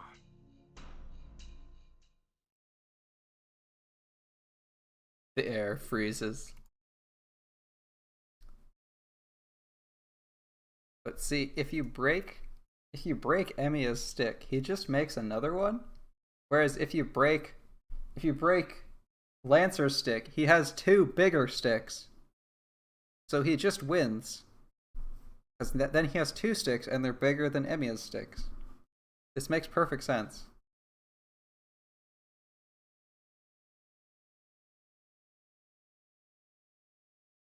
You see, Emiya, when his sticks break, because they're magic, they just disintegrate because they don't conform to his image. We've had like 5 monologues and descriptions of that in the game so far. But if we have, Lancer, he just has a regular stick. So you break it, you get 2 sticks, you break it again, You break them both, he has 4 sticks. He wins every time.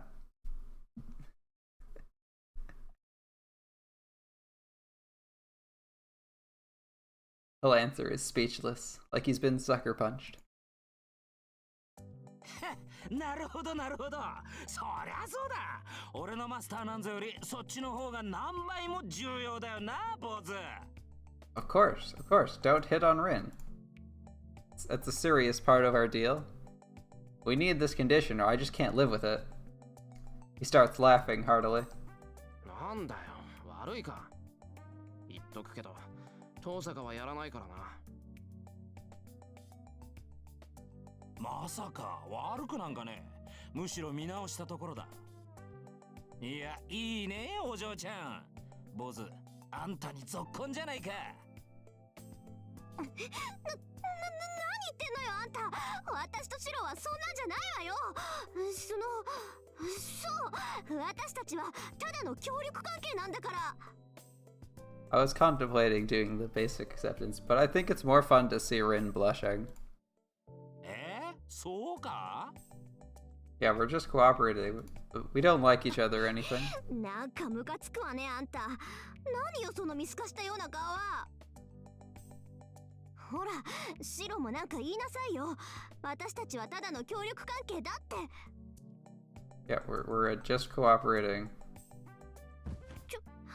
なんか言いなさいよバカ。これじゃ本当に私たちが付き合ってるって。だから本当も何もとっくに出来上がってんだよお前たち。傍から見てる俺でさえわかるのに当の本人たちがごまかしてるだな。ああ、こりゃこの先も大変だぞ少年。Lancer makes a sympathetic gesture. まあ、遠坂が大変なのはもう分かってるから。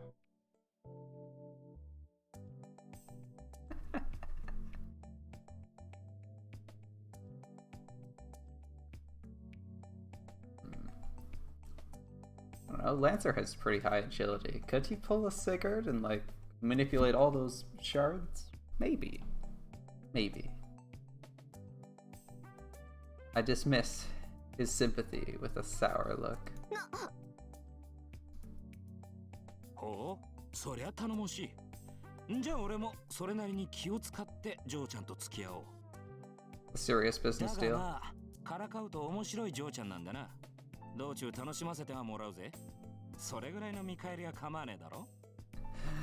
Lancer likes teasing Tuska. Sounds good. その線でいこう。キャスターを倒すまであんたの力を借りる。決まりだな。じゃあまあ、とりあえず握手と。Lancer walks to me unarmed and shakes my hand. There are worrying factors, but we're able to obtain a reliable ally. All that's left is...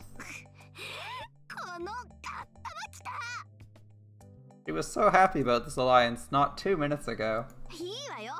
あんたたちなんてこっちから願い下げよう。こうなったら私一人でキャスターをとっちめるんだか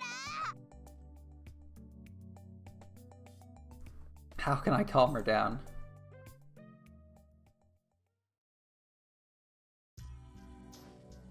Lancer likes teasing her. So he's having fun whenever she's irritated or embarrassed. So damn smug. We walk through the dark forest. Although we don't know his intentions, having Lancer's help means we don't need to stay at the castle anymore. Lancer must have taken a liking to Tosaka as he keeps messing with her and getting hit by her.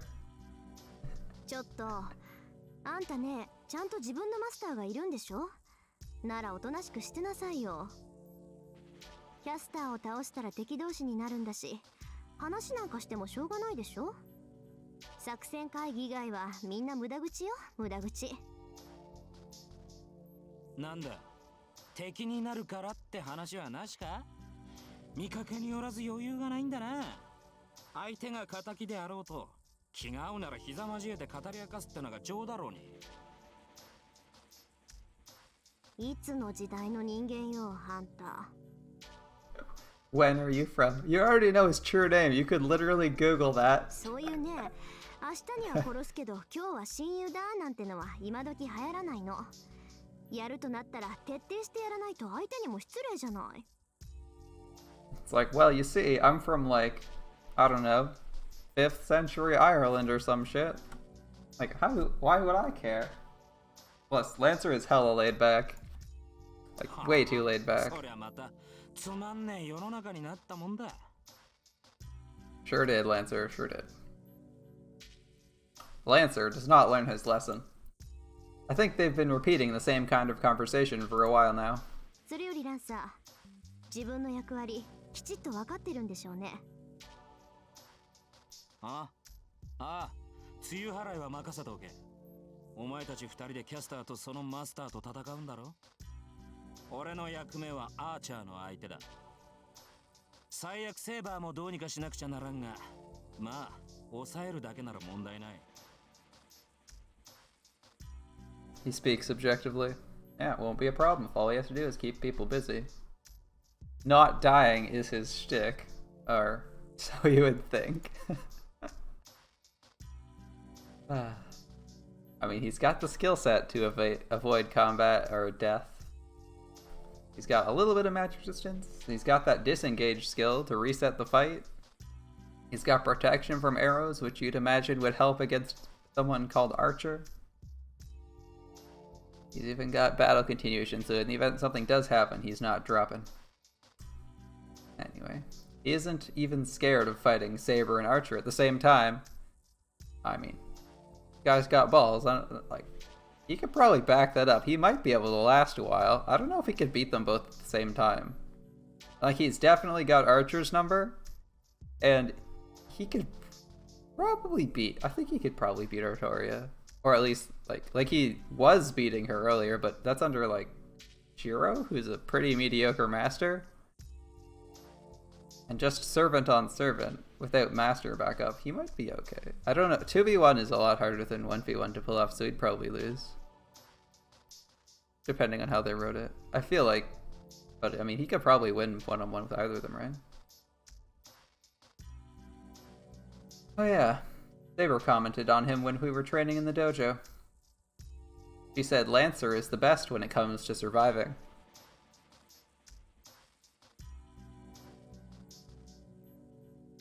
Praised him, saying with his excellent agility and great experience, Lancer would be an impregnable wall if he went into defense.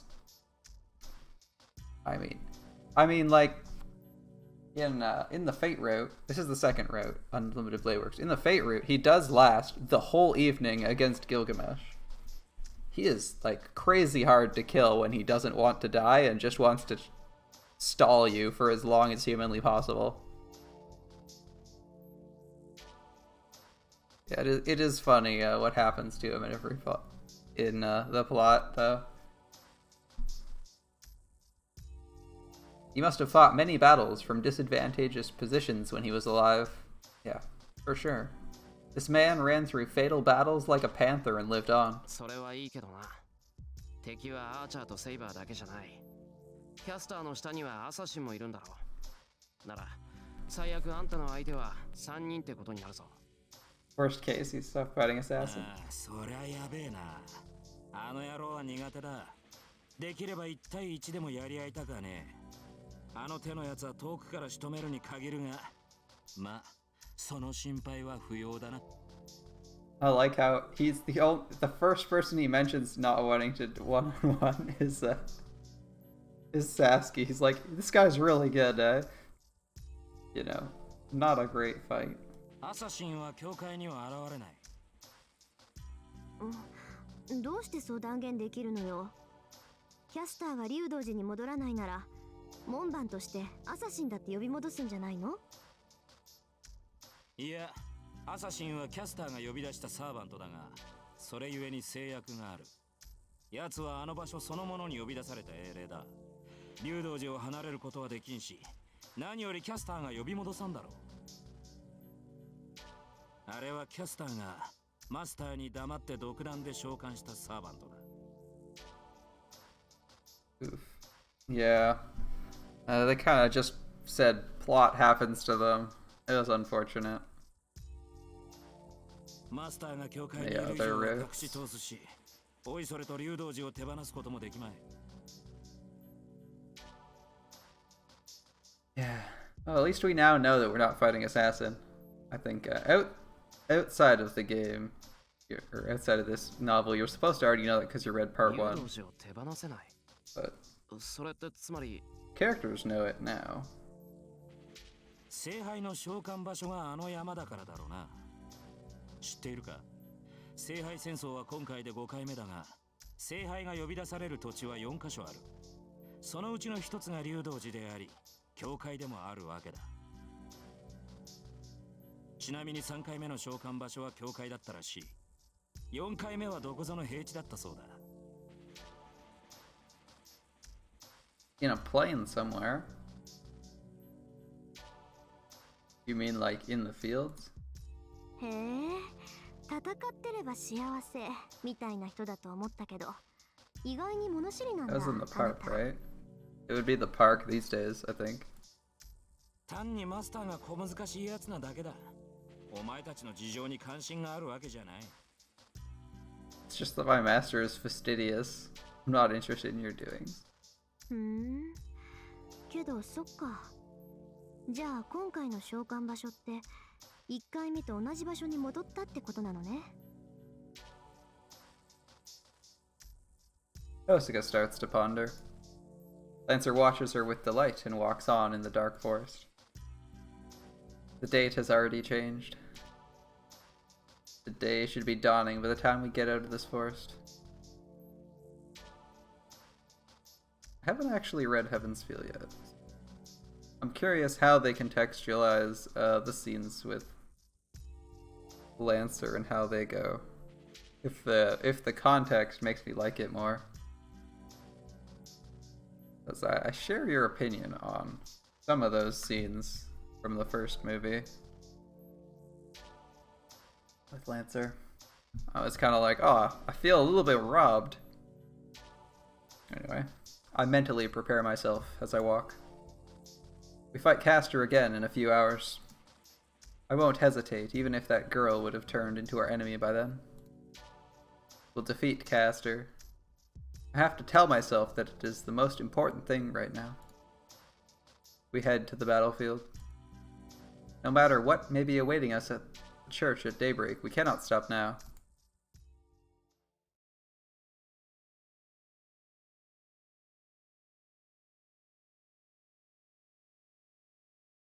Alright, well this time we're not marching to our deaths, and Rin is in much higher spirits, because we know we aren't fighting Assassin. Right, 13th of February.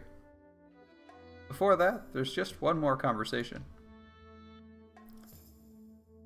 Just as they exit the forest, and when the sky is beginning to lighten up, before they go to the church, she informs him of the fact she has kept hidden. 今のうちに言っておくけど、シローが返してくれたペンダントね。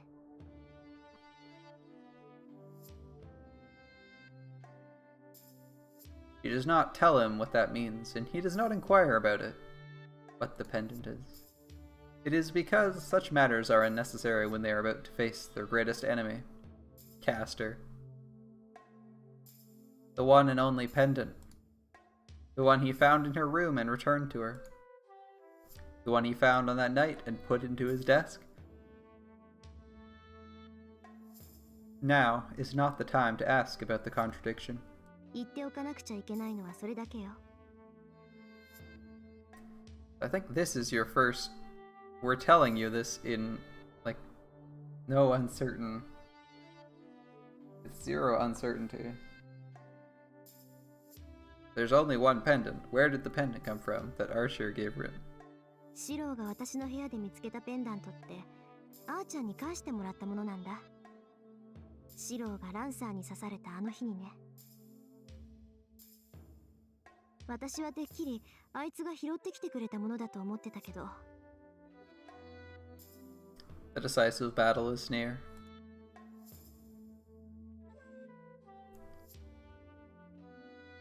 That was an epic Ro'ai scene. And we might yet see another one, depending on how this fight goes. The tall church can be seen in the horizon.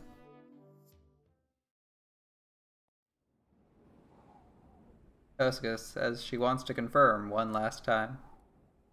Our roles are already set. Lancer will draw Archer and Saber away from Caster. We will use that opening to attack Caster. Lancer asks ironically if we would be able to beat her by ourselves.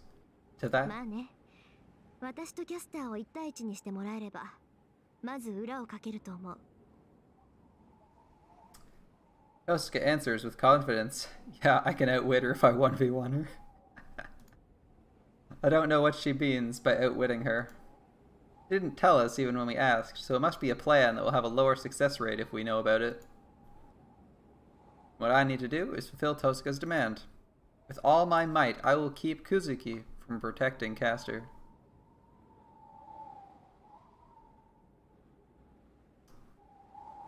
Yeah.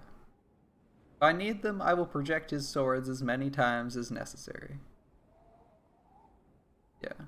I feel like if you're reading this, you know how things are going. Especially once you've read like one arc. The second and third arc are... The second arc, at least, is much more predictable than the first one. I mean, the first one's very predictable. This one, you know even more, so a lot of the parts are pretty straightforward. I close my eyes and dive inside myself. The magic circuit inside of me is stable. Magic beyond one's ability will destroy the caster. Half of my body became numb the first time. It was easy and nothing happened to me the second time. There's no guarantee the third time will be the same, but I don't think it's a problem to project his swords. My body is stable. The magic circuit that was hard to even construct is easily activated now. It's like there's a fake nerve behind my real nerves, and they are reversible with the push of a button. I'm trying to convince myself that it's because I've gotten used to it. I can easily prepare the swords. Projection has become my primary weapon. It's a big improvement over 10 days ago.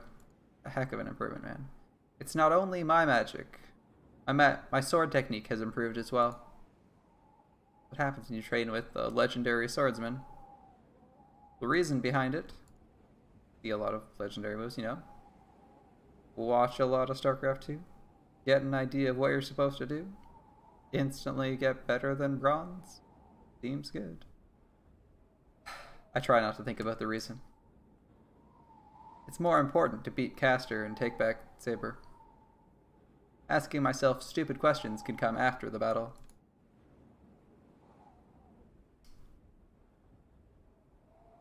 If Heaven's Feel 3 comes into a theater near you, yeah, go fucking see it. The first two were amazing. And if you're liking Unlimited Blade Works right now, you're certain to like the next part, Part 3, Heaven's Feel. Since there's no anime series for it, the only source is to either read it with me here, or watch the movies. Alright. Asking myself stupid questions can come after the battle. The headache gets stronger as I near the church. It's just like when I was looking for Tosuka, but I avoid thinking about that.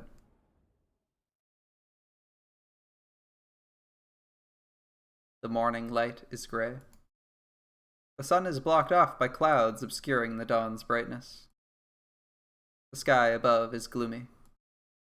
The sky is more gray than black, and it reminds me of that time 10 years ago.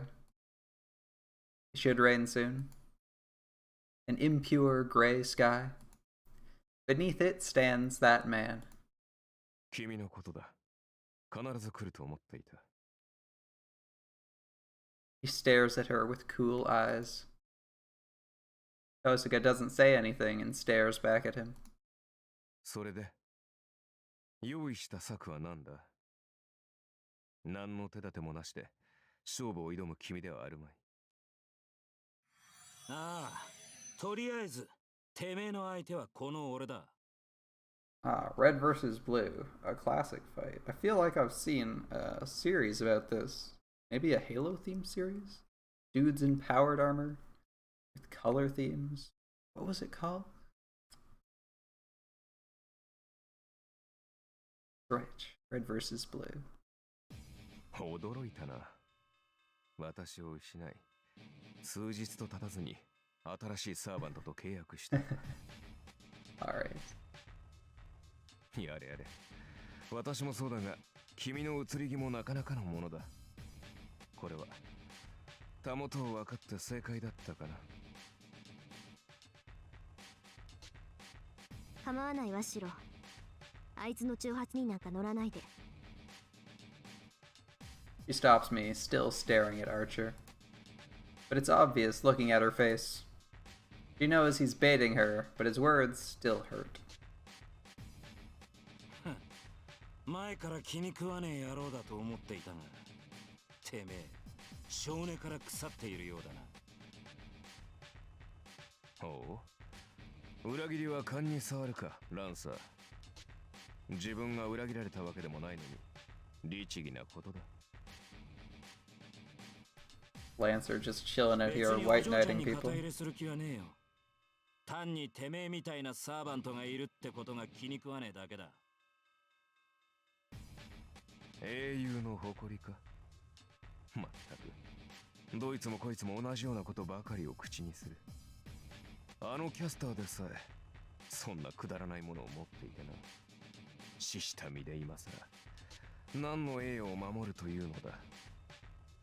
正直私には君たちの考えが理解できんよ。ああ、しなくていいぜ。考える手間を省いてやる。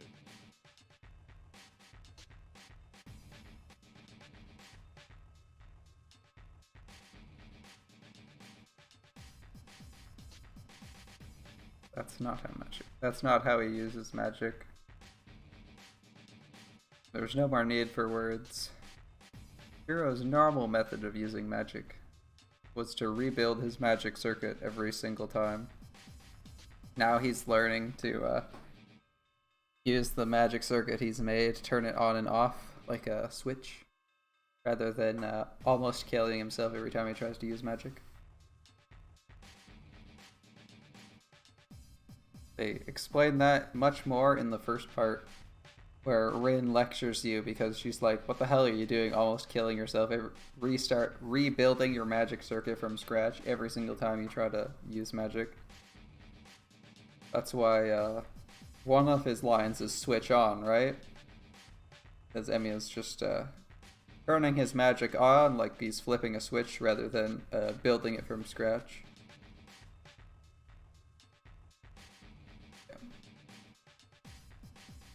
There's no more need for words. All that remains the intent to kill. With Lancer's sharp and Archer's calm. They are about 10 meters apart. The confrontation of the knights in blue and red is just like that night. Tosuka calls out to the blueback. お前たちは中に行け。こいつをぶっ倒したら俺も行ってやるからよ。分かってる。けどランサー、アーチャーは。ああ、手抜いてやる。あいつには土下座して、お前に謝ってもらわなくちゃいけねえからな。He speaks without turning, grinning at Archer.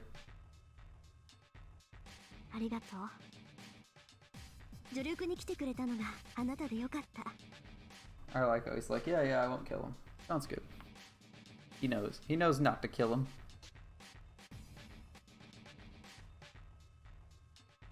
We go around the two as we head to the church.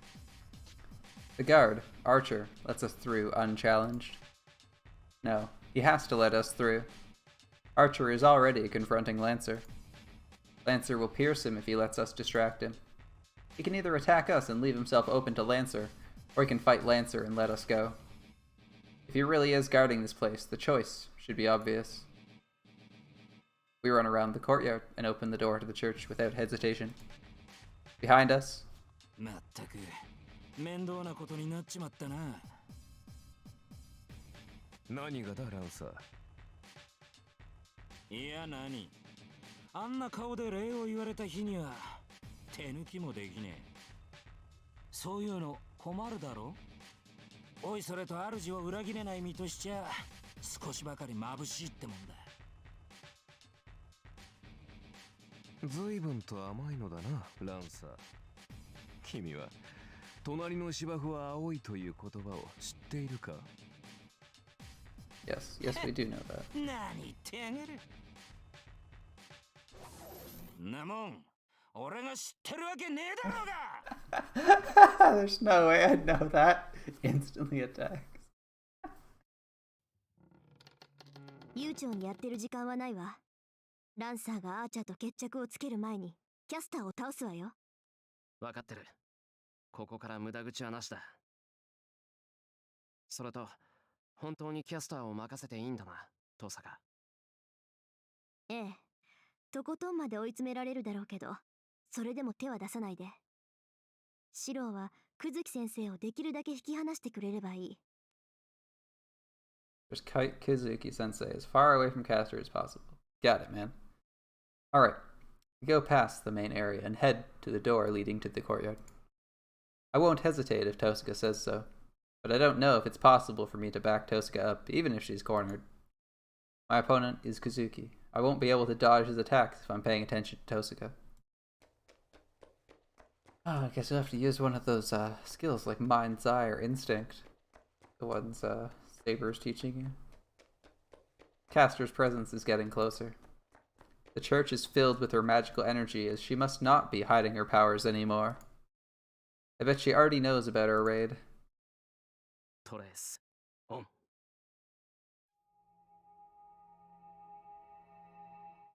I carefully knit together the illusion using 8 steps. I'm getting the hang of it. His swords are in my hands within a minute. I feel a light headache. Even though I'm getting used to it, it takes a toll on my body.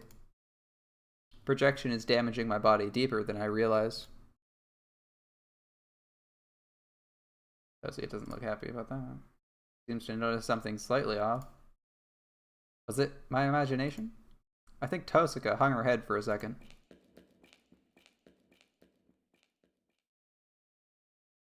We go down through the darkness.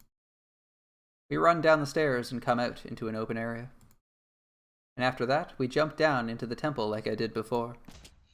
あら、飛び降りてくるなんてまるで猿ね。何を急いでいるのだか知らないけど、人間なんだから階段ぐらいは使いなさい。We land in the temple. This was supposed to be a surprise attack, but Castor greets us with composure. Apparently neither of them heard of familiars.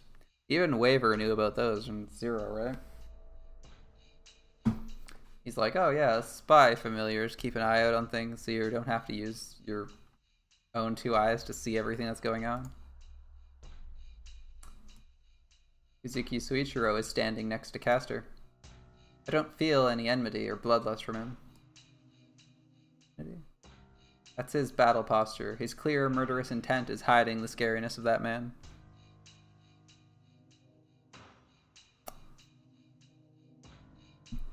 This one can fully... This Shuriken will end up fully manifesting a reality marble, so he's probably the best.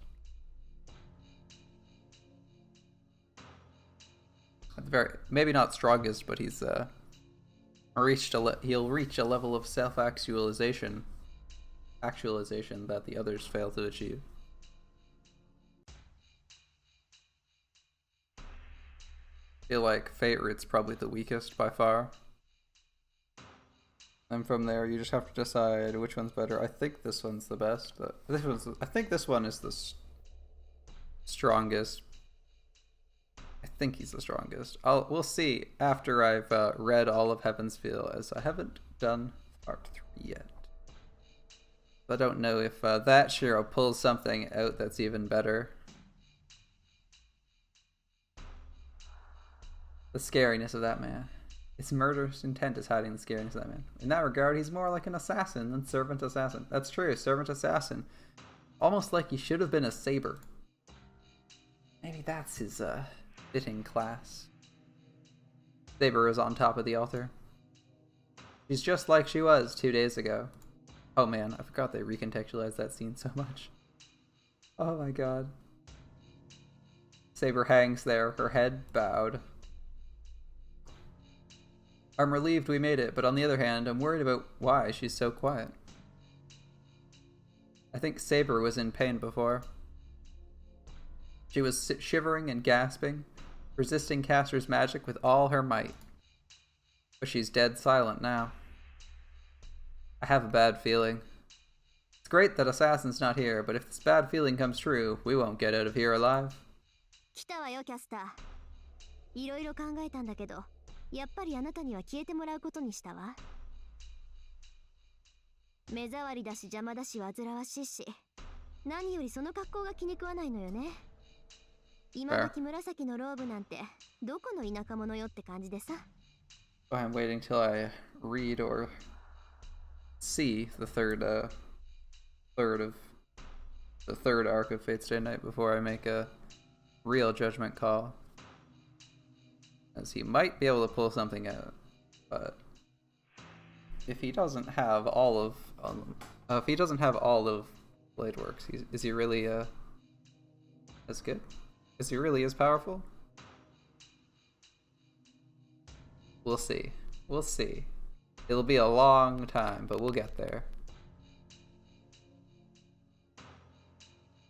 A backwards hag with that purple robe of yours. Alright. Tasuka insults Caster, hoping to break her composure. She slowly closes the distance between them as she talks, radiating confidence she probably doesn't feel. I shouldn't be concerned about Saber either. Tasuka is facing Caster by going counterclockwise, so I walk clockwise. Caster and Kazuki, if we are to separate them, we have to attack them from different sides and isolate our enemies. 見逃してもらった分際で随分と勘違いをしたようね。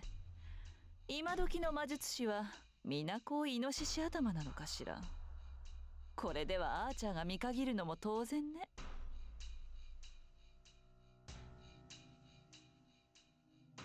Tasuka's insults must have worked as Caster is glaring at her. Imagine being that vulnerable to simple playground insults. Ages from the past must be really flimsy. I move while she does so. I move to the other side of Tasuka to a place where I can attack Caster from behind. Kazuki watches me in silence. I thought so.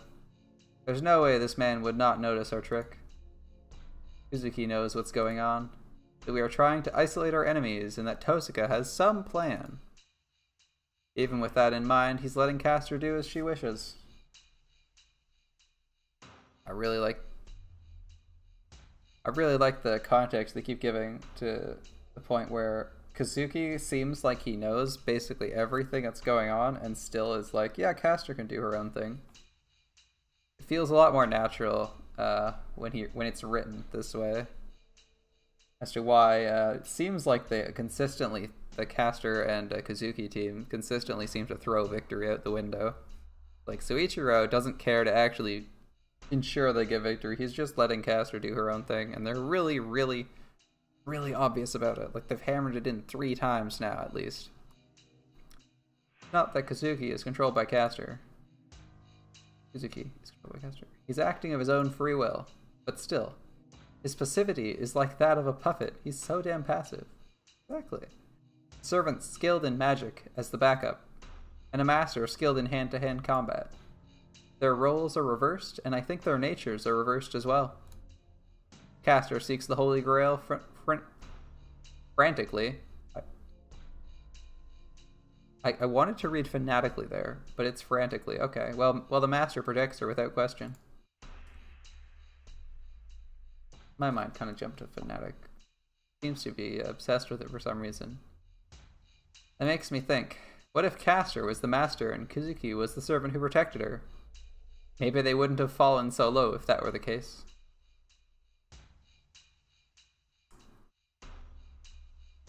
Tasuka glances at me. It means our positions are perfect. Then, the match will be settled when either one of us attacks. It doesn't matter if we get defeated or if Tasuka beats Caster before that. Our fight will end right here. それじゃあ始めましょうか。あなたとの小競り合いもこれで3度目。いい加減ここで型をつけてあげる。Tosuka takes a step towards Caster. 大きく出たわね。まさかとは思うけど、本気で私に勝てると思っているの？お嬢さん。だとしたら腕比べどころの話じゃないわ。今回も見逃してあげるから、まずその少年を直してらっしゃいな。そんなの勝てるに決まってるじゃない。だってそうでしょ。あなたみたいな三流魔術師に一流である私が負けるはずないんだもの。そうなら仕方がないわ。その増長厳しくしつける必要があるよね、お嬢さん。 Guess so.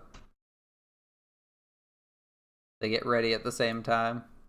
With a few meters between them, they act like mirror images. That's the signal. I attack the defenseless caster.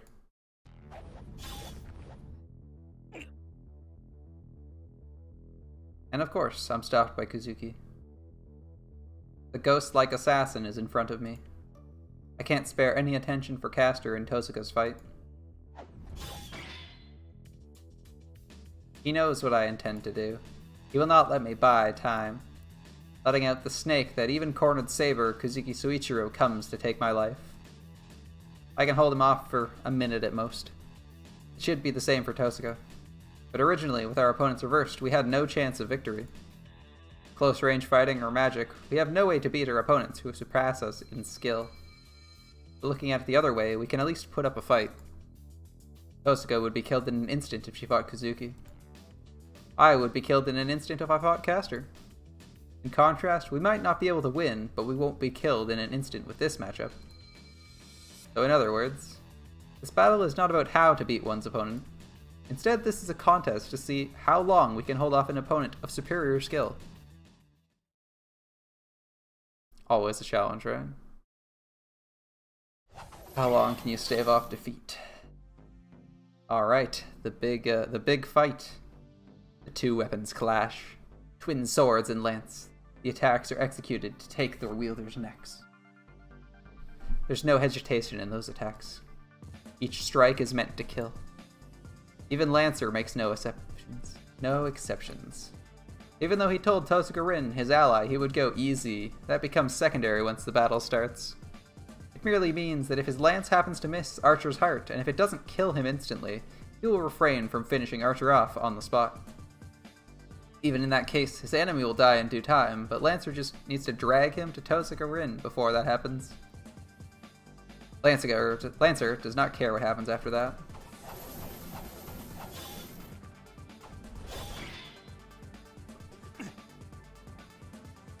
The red demonic lance invades the enemy territory. The lance breaks through Archer's defense each time it is thrust. It is not like that night. Archer cannot block Lancer's attacks now as he could then. It is only natural. This is their second battle. Lancer was under the command spell's bind. To learn his enemy's strengths, his master told Lancer,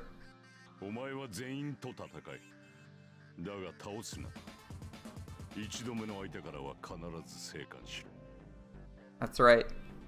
Lancer's under this command spell every single time during the first night. So you can't use that to say Archer would beat Lancer. Or who would do better. I'm kind of weird how he said, do not defeat them in this one, because he basically almost killed Saber. Or at least I think he should have. Unless he somehow aimed to not kill her. I feel like he just assumed she would either die and not be worth caring about, or survive and thus be a worthy opponent, I guess. Yeah, he's holding back during the first couple fights. Like, once you know this, you're like, oh shit. He's like going easy. I love it. I don't remember how clear that was in the anime, actually, that he's holding back by this fight. That is the only order he was given. He has followed such an unreasonable command, and this is his first battle without any binds. Therefore, it cannot be like the last battle. There is nothing binding Lancer, and Archer is now forced to fight the fastest heroic spirit.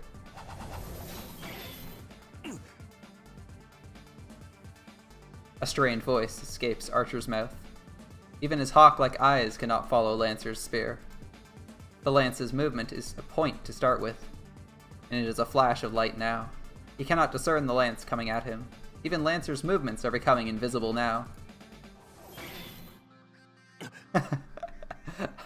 Irish Hercules, indeed. He has been able to block such attacks until now because he had experienced them in a previous battle. He is doing what he can, using his inferiority as a weapon to block Lancer's furious onslaught. He is controlling where the attacks come. The Knight in Red limits the oncoming attacks by leaving fatal openings. Of course, he will die if he does not dodge the attacks, but if he can choose between instant death and getting slowly cut up, he prefers to risk instant death. Otherwise, it will have all been for nothing. Fortunately, Lancer is still taking Archer lightly. Wait. He's like, holy shit, it's coming in so fast. Lancer is still taking Archer lightly. God damn it. Or rather, he's lost in the joy of battle. If they were to keep on assaulting each other like this, he can think of another 30 ways to show an opening. Prediction using the information obtained, planning using cultivated battle experience. Those are the nerves of steel, the mind's eye that one obtains through training. This is nothing extraordinary. This is the only skill he possesses. It is not innate like Saber's instinct, but it is a simple weapon that anyone can gain through hard work.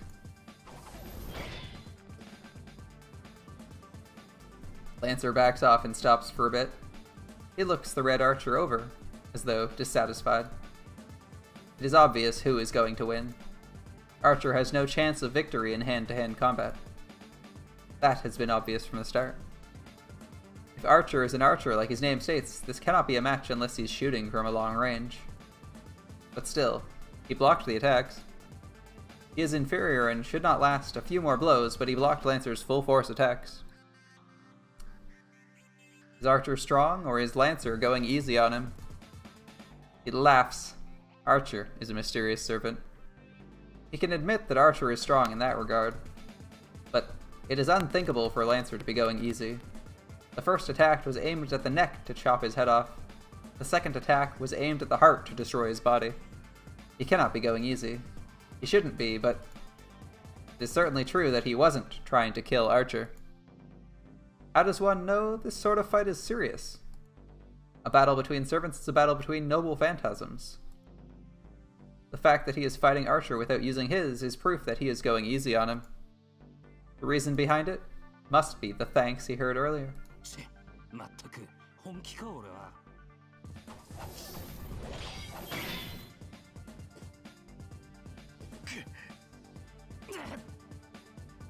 The weapons clash harder than before. The two spring apart in a shower of sparks. The full force attack by Lancer is nullified by the full force attack by Archer. They're about 5 meters apart. It is a distance Lancer can close in an instant. ゲセンな。 The spearman in blue murmurs, I don't get it. 貴様、これだけの腕を持っていながらキャスターについたのか。貴様取りんならば、キャスターになぞ遅れは取るまい。 Lancer stops emitting murderous intent, but there's no opening in his stance. At that, Archer smiles a bit. Yeah. 驚いたな。何を言い出すかと思えば、まだそんなことを口にするのか。ランサー、私は少しでも賞賛の高い手段を取っただけだ。リンがどう思うと、私はこれ以外の手段はないと判断した。 He speaks confidently with no sign of guilt. The knight in red shows no regret about betraying his master. そうかよ。尋ねた俺がバカだったぜ。 Archer agrees. It's stupid of me to ask. Lancer snorts and slowly raises the tip of his lance. 確かにお前は戦上手だ。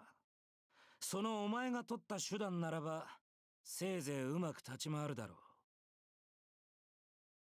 You know what's next. だが、それは王道ではない。貴様の剣には決定的に誇りが欠けている。 His fighting spirit roars up. Even faced with this, the archer in red still smiles. ああ、あいにく誇りなどない身だからな。だが、それがどうした？英雄としての名が汚れる？笑わせないでくれよ、ランサー。汚れなど、成果で洗い流せる。そんな余分なプライドはな、底いらの犬にでも食わせてしまえ。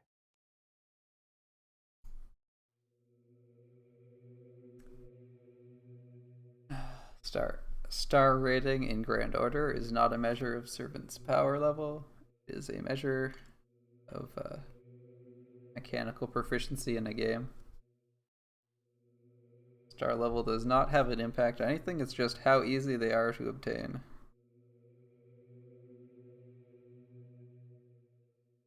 There are a lot of servants that should not be.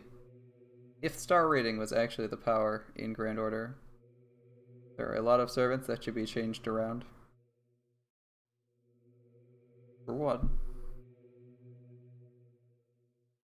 Heracles is not a 5-star by default, and he should be near the top of strength, especially compared to the other berserkers. Like half of the berserkers in 5-star, he should be able to beat the shit out of no trouble.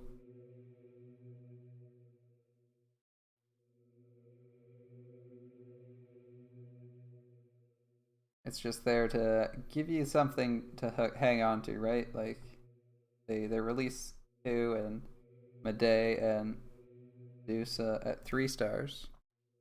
That you can get some of the cool guys from Fate Stay Night, and then they leave, you know, the most popular character at the super rare tier. That you have something to chase. It also helps because then they don't have to say this hero is distinctly stronger than that, right? Because, you know, I don't know how much input they have. I don't know how much input the writers have on what rarity a servant is in Grand Order. They probably just write up the servant and their powers, and then they're like, all right, well, we'll give him these skills having this effect, and what's going on? But yeah, Ku is an absolute monster. Very true. We also have 5-star Ku Alter. But I mean, like, any Ku is still near the top.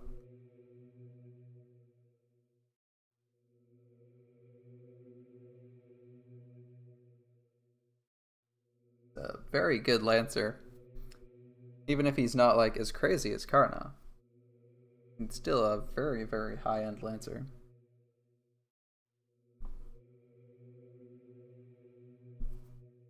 Mostly in terms of what else he can do. The not getting hit part is a neat trick. The being ridiculously fast is kind of underrated. Yeah. I think you have the same problem in a lot of things. Like, a lot of games where they have costs, like, even like Magic, you're like, is something that's cost 15 better than something that's 16? Maybe, yes. No, it depends. They kind of try to scale them, but they're not to scale in Magic, at least. But, like, especially in any, like, but you're not grading them by casting costs. You're grading them by, like, rarity in a game. Like, is a mythic rare strictly better than the rare in power level? No, it depends on the set, depends on what else they're releasing around that time. Same thing with Hearthstone, same thing with any other card game. The rarity and the relative power level of the card. How good is Protep Ku? Protep Ku is, in Grand Order, Protep Ku is generally worse. He has a niche against beasts, which can help you with a couple very specific farming nodes. Like, I think the wine farming node he's actually useful for, because he's an easy way to kill one of the hydras in it. Yeah, exactly. In Magic, it depends entirely on your format. It depends entirely on what the abilities are, because, you know, Skull Clamp costs 1 mana, 1 CMC, and it's like the most broken equipment ever. Or one of. Obviously, we have, you know, Black Lotus and shit like that.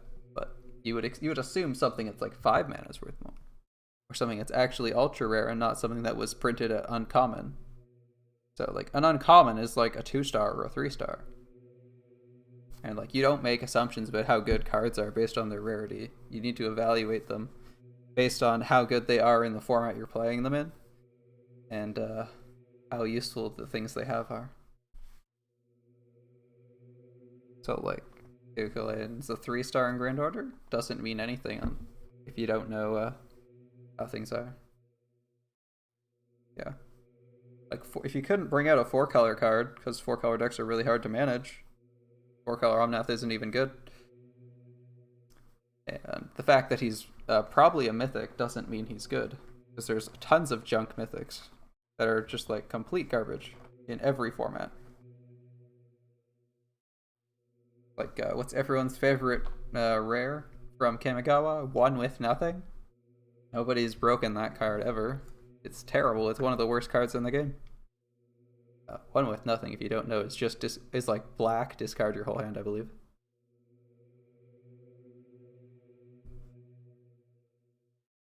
Yeah, exactly. Same thing with Grand Order. Your rarity doesn't determine how good you are. It does in some games, but it's definitely not your lore power. Even in games where it does determine how good you are as a servant, it's not usually connected to lore. As I'm like almost positive I could name a rare that's more powerful than a mythic or something like that. And because sometimes they put named characters at mythic when there's rares that are more powerful than them.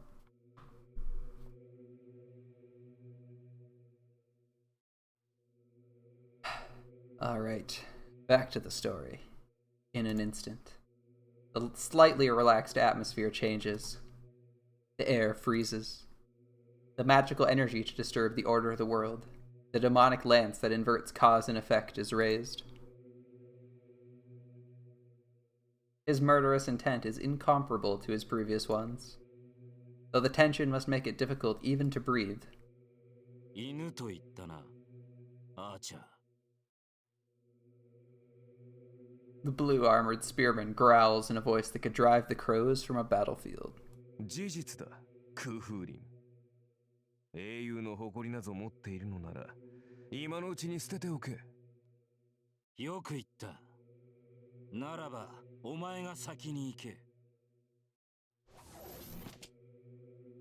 Lancer jumps back a great distance.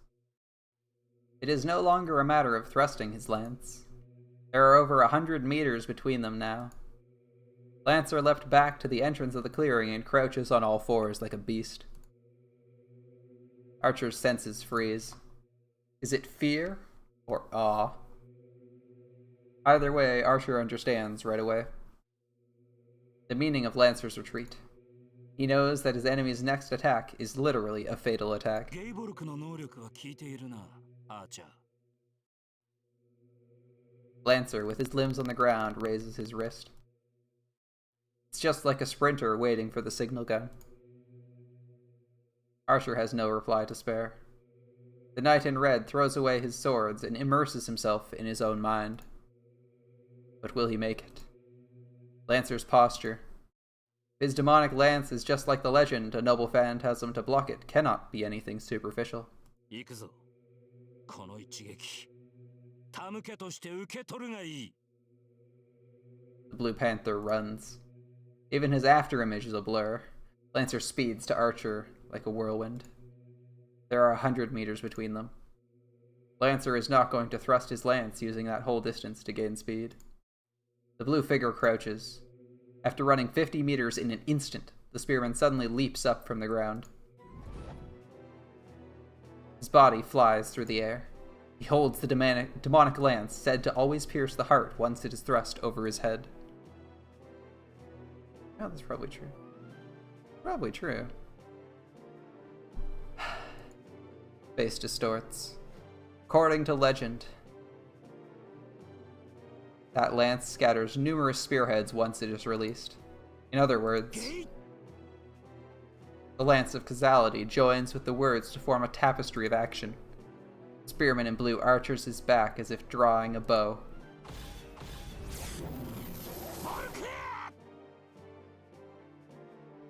And he smashes down the attack with a roar.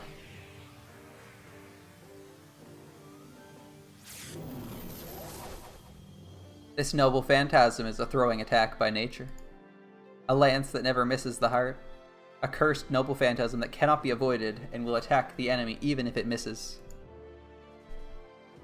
That is Gay Bolg, Lance of Destruction, possessed by the hero that never lost in his lifetime. As it is hurled using all of the Lancer's magical energy, it can be neither dodged nor blocked. Therefore, it is fatal. There is no way for anyone to survive once they are targeted by that demonic lance. The bullet approaches. In a split second, the knight in red closes his eyes as if accepting his death. I am the bone on my soul. Well, I guess you understood that, Tech. The thorn of light blazes forth. And right before the thorn of destruction coming from the heavens strikes Archer. Yes. Its true name shakes the very air as it is spoken.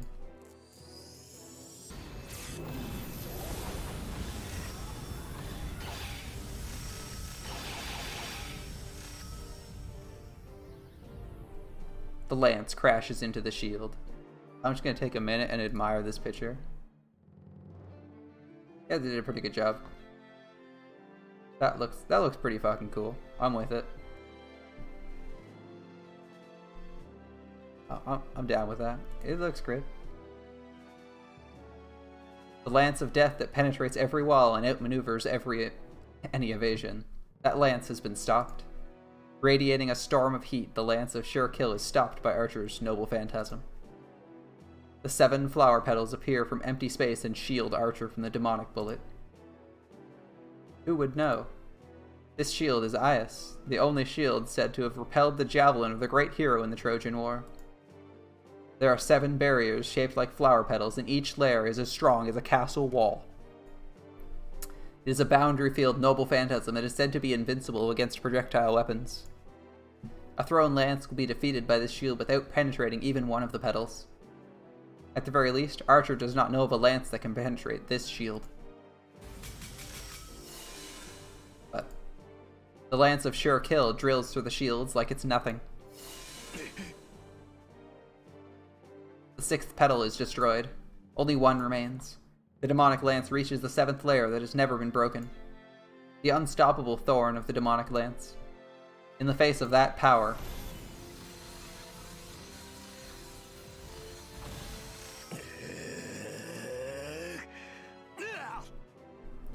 with a roaring spirit, Archer puts all his magical energy into the noble phantasm.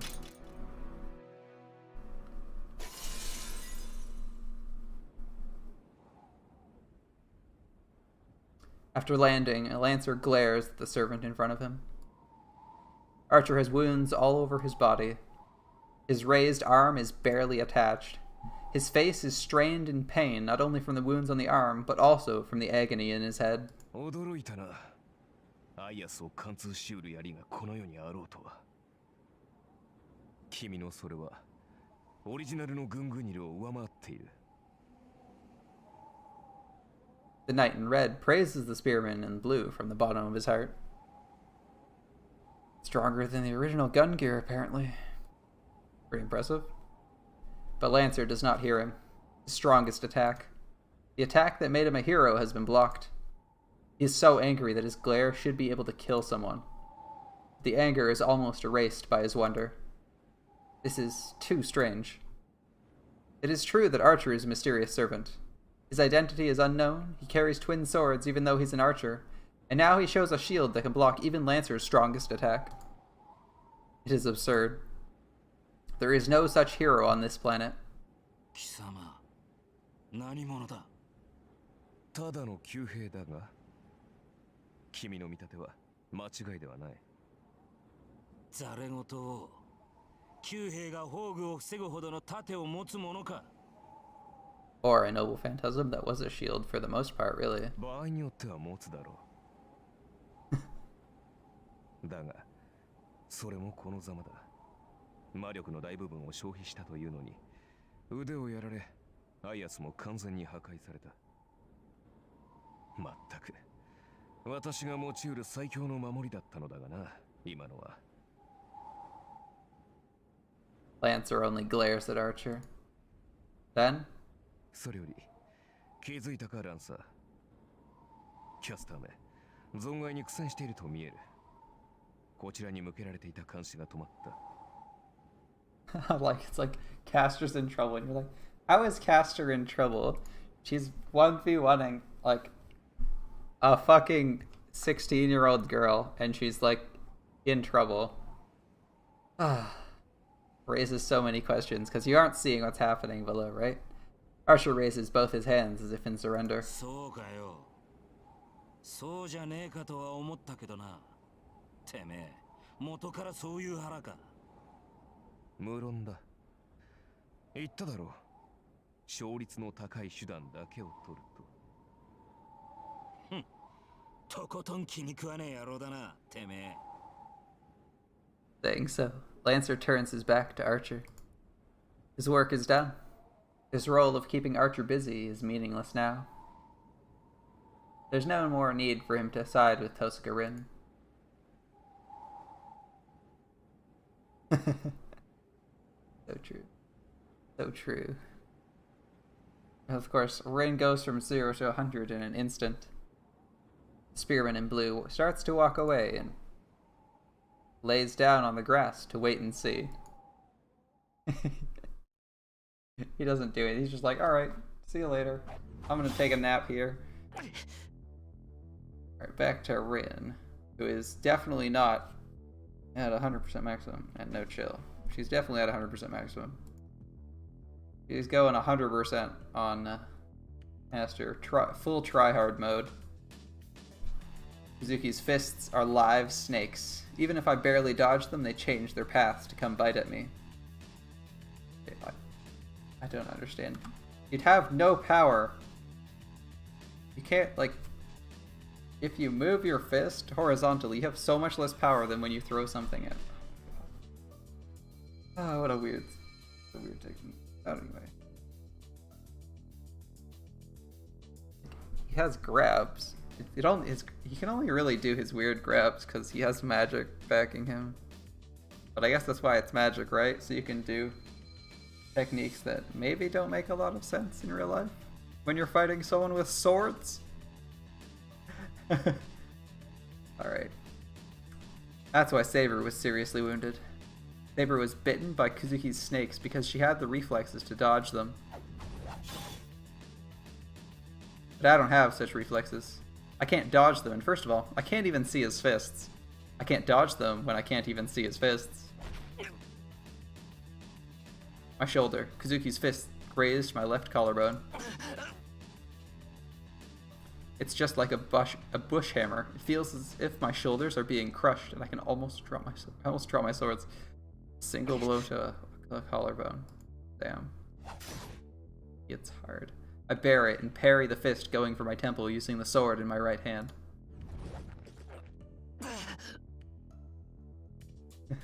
Legit to be training on there. Although Kazuki's backstory tells us that he's he's like a trained killer anyway. Kazuki isn't a normal person. If you haven't, it's a little bit clearer in a Hollow Ataraxia, but he's actually been like trained from birth to murder someone by, I guess, the Yakuza or some other creepy organization. And he lived his whole life there, and then they like abandoned him after he killed someone because he. So he's actually like insanely good at fighting.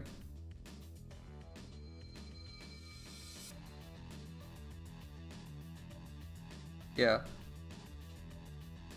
Yeah, we probably won't do Hollow Ataraxia, but Kazuki was basically like trained to be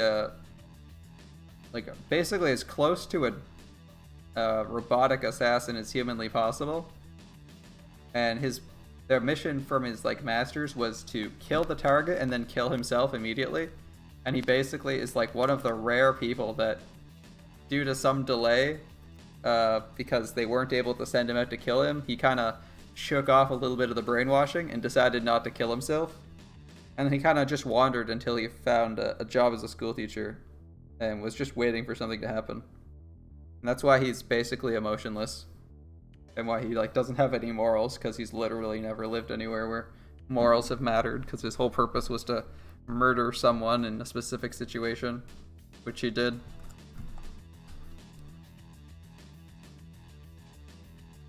Yeah.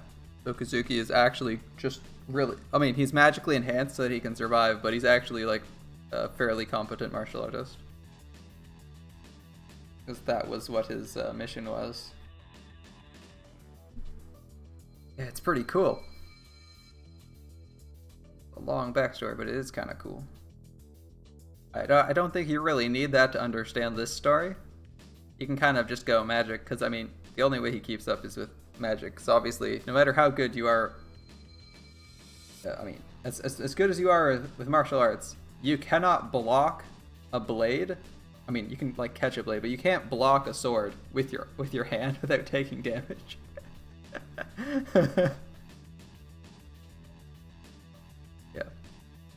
Yeah, Hollow Rider Axia gives you a lot of extra fluff. It's very entertaining if you want to know a lot of pointless information like that, which, you know, obviously it's really interesting, but it's not like super important to the plot at any point. I desperately retreat.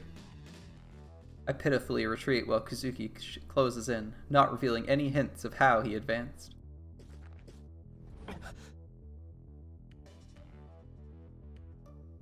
I shudder at his stance. I won't be able to withstand the next attack. It's miraculous that I was able to parry the attacks until now. It doesn't feel real. I'd hoped I'd be able to protect myself and buy time for Tosaka until she defeated Caster, but such a hope disappeared after I took the first blow. Kazuki Soichiro took our previous battle into account. I was able to fend off Kazuki as he attacked Tosaka back then, so I thought I'd be able to fend him off again if I had Archer's twin swords. But, in other words, it meant I won't be able to do anything without them. Kazuki knows that.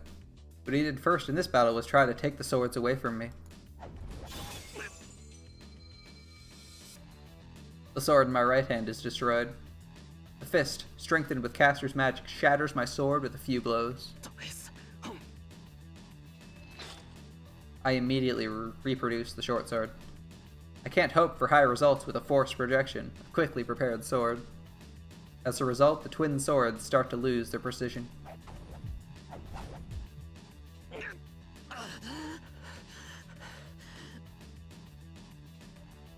Bonus trivia for those of you who don't remember. If we go to Kansho and Bakuya, when both are equipped, magic resistance and physical resistance improved. You actually become, oh, actually just, I thought it was, you got a stat up for both of them. Damn.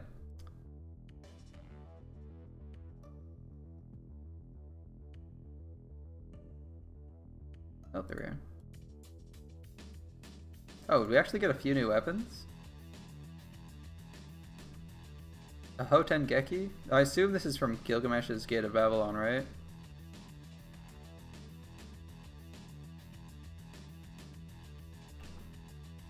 There's Herc's sword. Bainsleaf. Vajra. These are all some of the weapons in Gate of Babylon, by the way.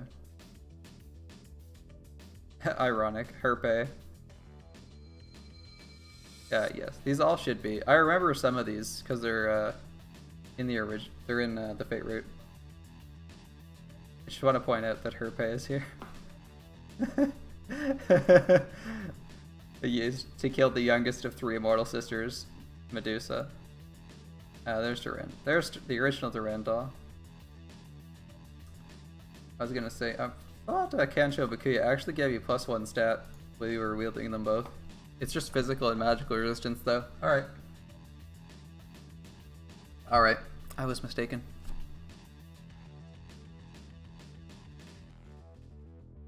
Fighting other... School teacher fights students with wife. fighting another student. One with gems, the other with 2 swords. Literally throwing money at people.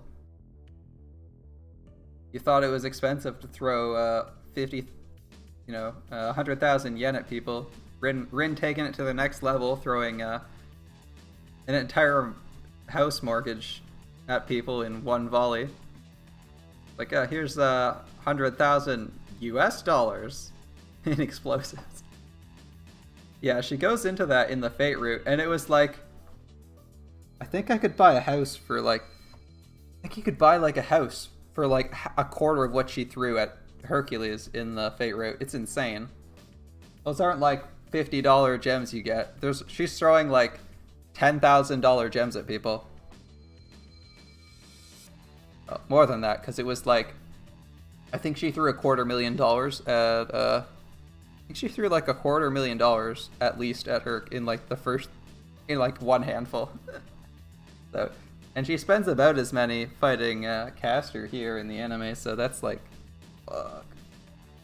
Like, imagine just throwing like $500,000 in gemstones at someone, and you're destroying them so you can never get them back. I can understand why Rin's like, oh man, rich people, I need money. she's like, I'm just throwing like a fortune at people, literally fortunes at people to defeat them. I can't breathe right. I frantically block Kazuki's fist with the short swords. I just follow the twin swords. In copying Archer, Emiyashiro's limbs have far exceeded the limits of his body. And then there's this headache. Something is scraped away inside of me every time I project something. It's not the sensation of using up magical energy. It feels like my precious magic circuits are disappearing one by one every time I make a sword. I'm almost all out. I might be able to make 2 more? I'll die when my magical energy runs out. But first of all, can I stay alive until my magical energy runs out? Oh, there's another one. I'm flung away. Kazuki's right fist, the fist he hadn't been using, was suddenly thrust like a lance. I shielded my chest with my blades. In that instant, my swords were destroyed, and the impact threw me away. I feel something hard on my back. I must have been pushed back about 5 meters. I try to draw a breath and realize I can't. The penetrating impact has numbed my heart. I can't breathe and I can't move. It's only for a few seconds, in the few moments it takes my heart to resume its work. The devil approaches. This is it. This man could kill me if I dropped my guard only for a second. With me like this, he has time to do it 6 times over. I glare at the enemy. Even if my limbs won't move, there's something I can do. First of all, I'm not suited for melee combat. Emiyashiro's weapon was always his magic. Or it's always been it. Then, it's not over yet. My role is to keep Kazuki busy. I can't give up without fulfilling my role.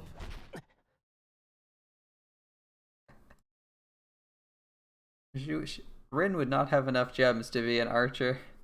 Be like, I throw 5 gems. Okay, I'm done. Holy Grail war over. I'm out. The sound didn't come from right in front of me. The image of the sword disappears from my mind.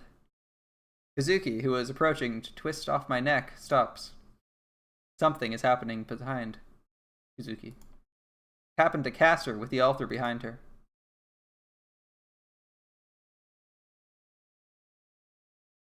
Another interlude. Tosuka is also at a disadvantage. No, her burden is greater as she fully understands the difference in their powers.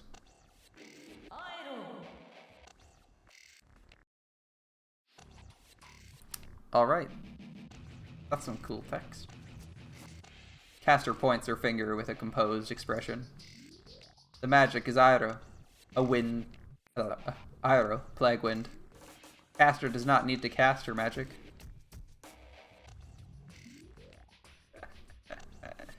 Yeah, that would be funny. For a witch that lived in the age of gods, incantations are unnecessary to connect herself with the world. Hey, what's your power? What's your power, Rin? Oh yeah, I just throw gems at people. Oh, that's a cool servant. So can you afford me? Wait, what? Wait, what? I've already summoned you as a servant. Yes, but the gems I throw, how much does this cost? 50,000 US dollars, minimum size. 40 carat ruby. Cut. Ruby cut to be like, I don't know. A quartz cut, I don't fucking know. Marquise cut, sure, we'll go with that one. Like, alright, yeah, about that. I spent all my money summoning a serpent. I guess I shouldn't have used gems in my as a catalyst. Alright. For a witch that lived in the age of gods, incantations are unnecessary to connect herself with this world. Castor is always surrounded by divine mysteries of ancient lore. Wow, words today. For Castor, magic is something she commands. It is just like ordering her guard dog to attack.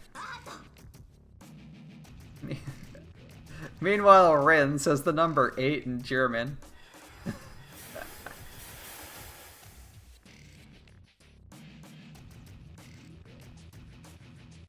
She nullifies it with her treasured jewel. I wouldn't buy Rin a wedding ring. You'd probably use it as a spell and throw it at someone. Be gone and you'd be like, oh, I guess I have to buy you another one. She nullifies it with her treasured jewel. She does not have the time to cast a spell, and she cannot match Castor with simple magic from the Magic Crest. Their skills as magi are as far apart as heaven and earth. To bridge that gap, she must use the power that she spent a long time gathering. Crystallization of magical energy that she has stored since she was born as a magus. For this battle, she is prepared to use all 9 jewels remaining from the original 10.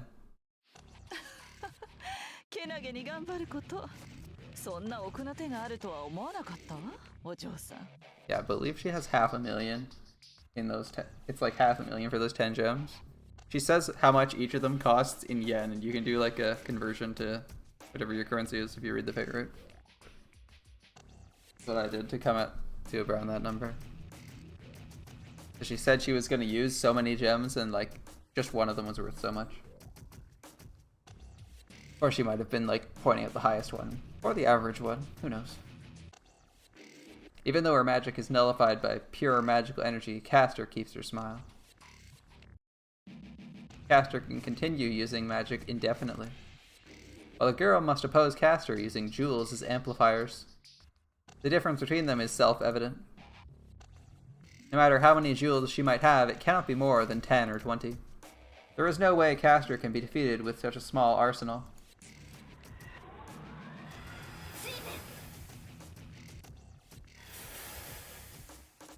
She nullifies the electric charge with the 7th jewel. She has 6 jewels left. With 6 more spells from Castor, her last resort will be exhausted. She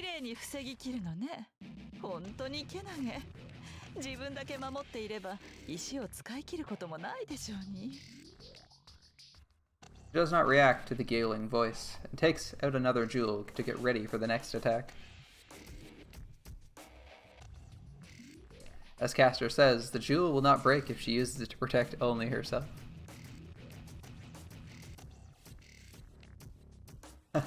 Rin doesn't enjoy throwing gems at people. He really cares about that money. Like, when she wasn't throwing her gems, I'm all good about participating in this fight. Now that we're throwing gems, she's like, I'm regretting this. Why do I have to do this? Why you bribe Rin in Grand Order with a shit ton of jewels. Alright. As Castor says, the jewel will not break if she uses it to protect only herself. The jewel should be able to protect her about 3 times, but she cannot do that. Castor's magic covers the whole temple once it is cast. Suzuki should be protected by Castor, but he is an exception. If she cannot nullify Castor's spell before it is completed, Emiya Shiro, who is keeping Kazuki Soichiro busy, will burn and die. Therefore, it is meaningless to protect just herself. She cannot allow him to die like that, and besides, the whole plan revolves around Shiro keeping Kazuki busy. まだ守りきるつもり？大した信念ですけど、それもいつまで持つかしらね。I guess then 受 she'll け have て to ばか attack. りでは結果は見えていてよ、お嬢さん。I guess we'll have to attack, you know. He's right. Caster moves her finger. ゼクサイフルスアインハルト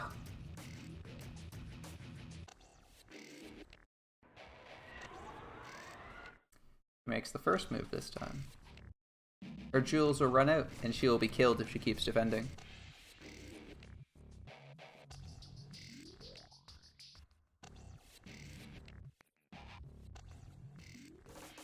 Caster's magic and her jewels. The magical energy contained in them is the same, so it means she can beat Caster if she makes the same move.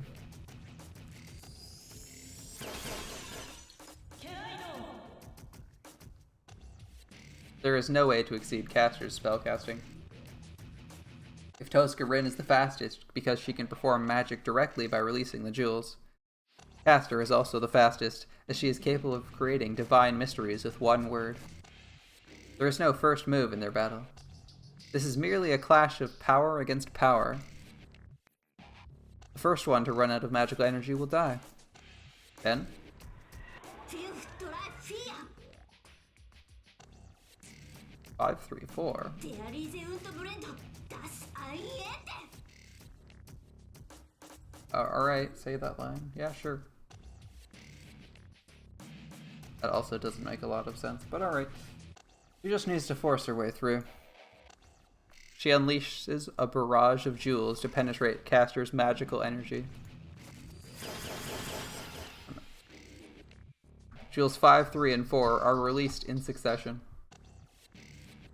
Moreover, she uses the treasured 4th jewel to add a synergistic effect. This magic is beyond her limits. You can't use magic surpassing your own level. The one who said so is breaking the rule to execute this attack. The attack will destroy not only the temple, but the whole church if Caster does not defend against it. Some big fucking magic if you're like, I can blow up a whole building, no problem, with 3 gems. But the witch in purple blocks it like it is nothing. No, she did not just nullify it. Caster has swallowed all of her magical energy inside of her robe. Tosca stands there in astonishment. Behind her, she can hear the sound of his defeat. Sounds of breaking swords and his body slamming against the wall. The match is about to be settled. She has nothing she can do and her body sways.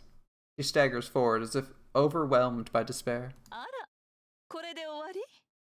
まだ手持ちの宝石はあるのでしょ？諦めずになくなるまで試してみたら？ She has no spirit to answer her. No matter how many jewels she may have, that was her greatest attack. Even that attack is useless. She cannot hurt Caster, even if she has 100 jewels. そう、ようやく理解したようね。何をしようが私にはかなわないと。けれど楽しくはあったわ、お嬢さん。魔術を競い合うのは久しぶりでしたからね。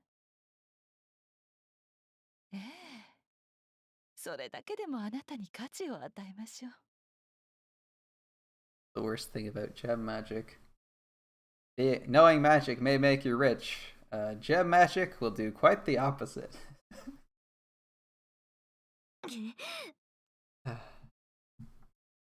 Still funny to think about. She stops herself from falling, holds in her nausea with her hand, and glares at Caster. Was this really the limits of Rin's planning and strength? 悔し Is it all い over now? けれどこれが現実よ。むしろ誇りなさい。We lasted a minute.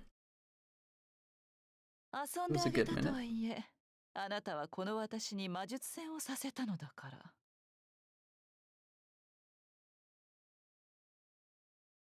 And Caster points at her, as if to pronounce her death 消えな sentence. さい。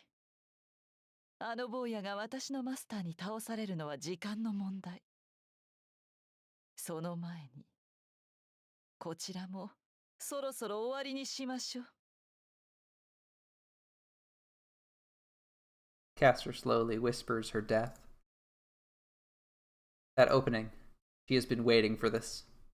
シュトラク、クローススパイ。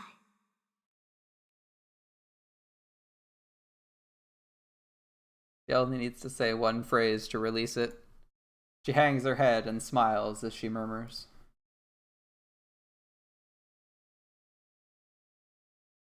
Interlude. Huh?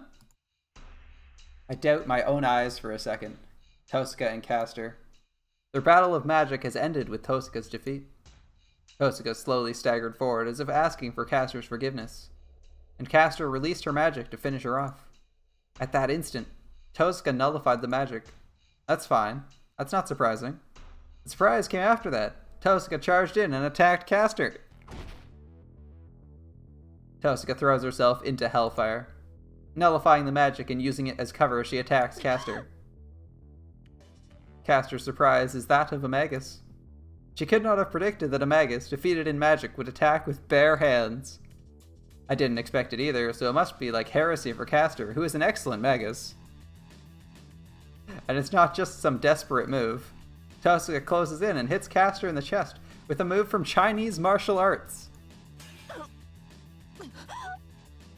You think you're in Japan, so you'd think Japanese martial arts would be at the top of the list to learn, but no. Chinese. A shattering sound. Tosca's fist must be strengthened like Kazuki's as her attack easily penetrates Caster's defense. 魔術師のくせに殴り合いなんて。ホワイ肉様、今時の魔術師ってのは護身術も必修科目よ。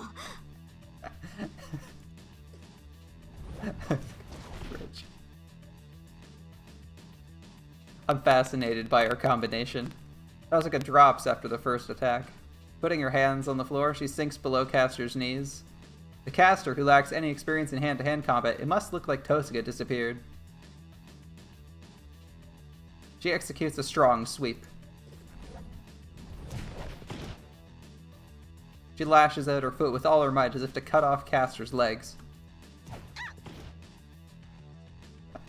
Her feet are swept from beneath her. Caster lands on her back.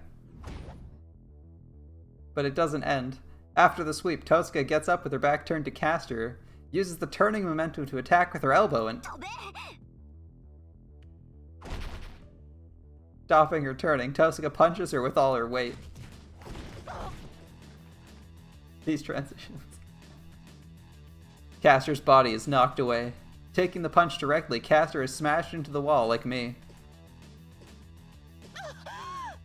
They have a sprite specifically for this. With her back to the wall, Caster moans dizzily.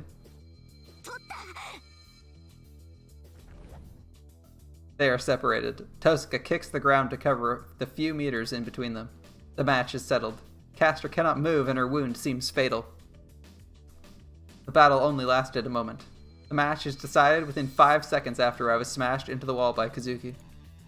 Caster doesn't have the energy to fight back. Tosca runs to Caster with saber-like speed and executes her finishing blow. Strengthening of a few seconds using magic. Hey, you gotta beat her, right? She does admit to working out before going to bed, though, you know, right? I think you comment on that. You're like, in one of the scenes, you're like, man, Rin, you're actually really fit. What the hell? Yeah, it's after the baseball game. And she, like, how do you keep swinging the baseball ever so long? Do you do push-ups before you go to bed every night? And she's like, shut the fuck up. So she definitely has a workout routine. I mean, push-ups don't help with your legs, but you know, if you're doing push-ups, you probably want to balance your workout out, so you're probably gonna do something for your legs, right? Legs, abs. Gotta get the whole body done, right? Tosca intended to fight Caster like this from the start. Caster only saw Magus in Tosca. She challenged Caster at magic so she could achieve her one-time surprise attack. And the plan worked. Caster has been deceived and lost completely. Tosca won the battle. Yes. いや、そこまでだ、遠坂。If not for this man's monstrous ability, at least. If Tosuka ran to Castor like a hurricane, he ran like the devil's wind. Tosuka stops. Kazuki Soichiro, the one who was in front of me until now, is standing in front of Castor. Tosuka moves. See, unlike Shiro, who just sat on his ass, he went, wow, she's really talented. Soichiro just goes, yeah, I'm gonna move in that direction and not throw. The instant Tosuka feels death, jumps back and shields herself. Kazuki's attack that blew me away strikes Tosuka in the face.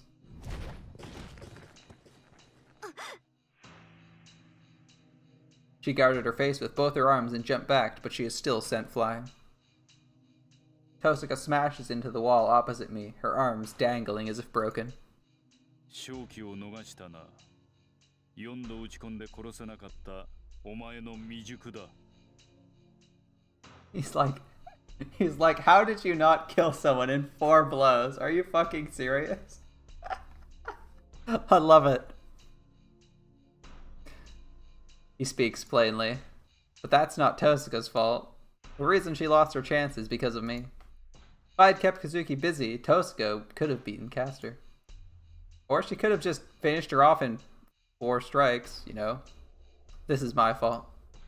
My weak fighting skills were unable to stand up to Kazuki's ability, and our once-in-a-lifetime opportunity was lost.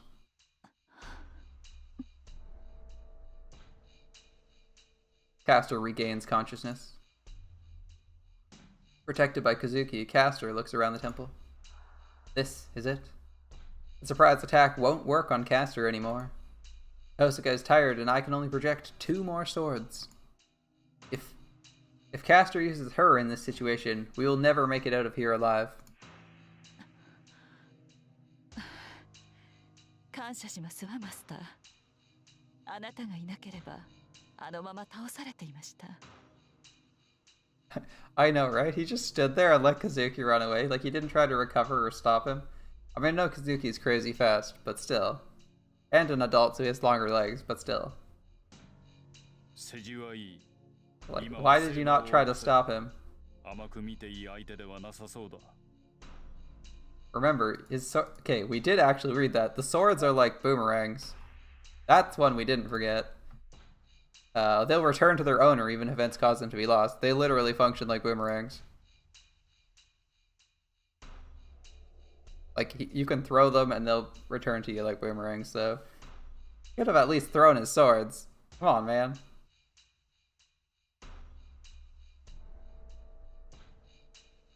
Just get Saber. We can't take them lightly.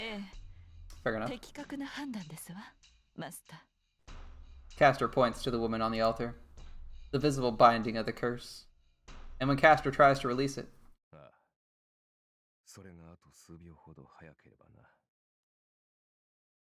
Oh, sounds like they were too slow. Above me. I hear a soft voice from the stairs leading up.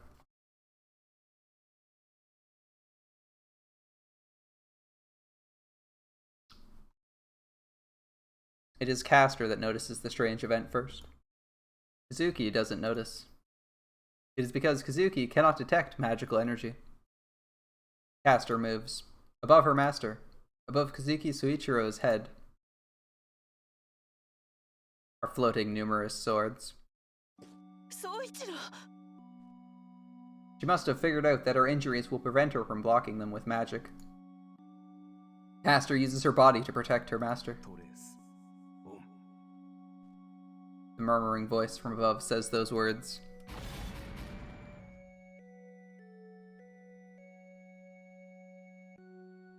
The sounds end.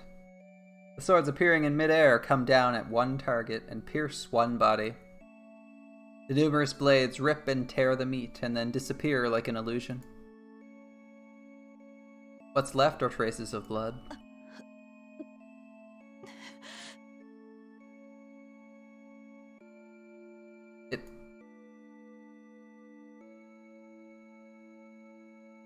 Having become his shield of her own free will, she now turns her bloody body to the man behind her. Kazuki is silent. In front of him is the skewered servant. He did pull a Valkyrie. Just fire all the spears at people.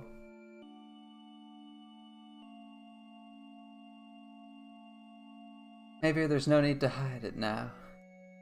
The robe is removed from her head, and the woman walks over to her master with a bare face.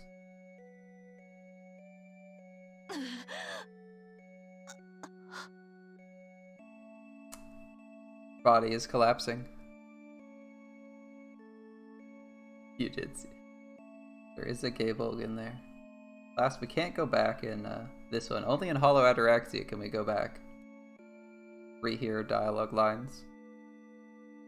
And see previous shots. The dying body, the woman looks up at her master, who has not twitched a brow. Her slender fingers run across the expressionless face. Oh man, it's getting... This guy, master. Her voice seems clear. There is no change in Kazuki. He only answers with a simple yes, and does not even look at Castor.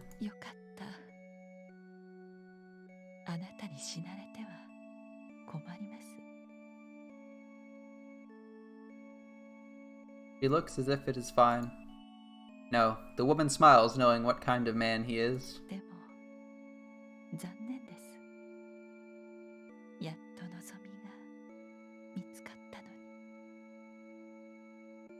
The fingers running along his cheek fall down. Beginning at her toes, Castor's body is disappearing.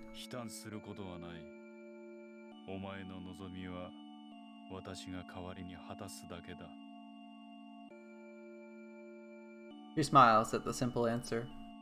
She smiles as if seeing a short-lived dream.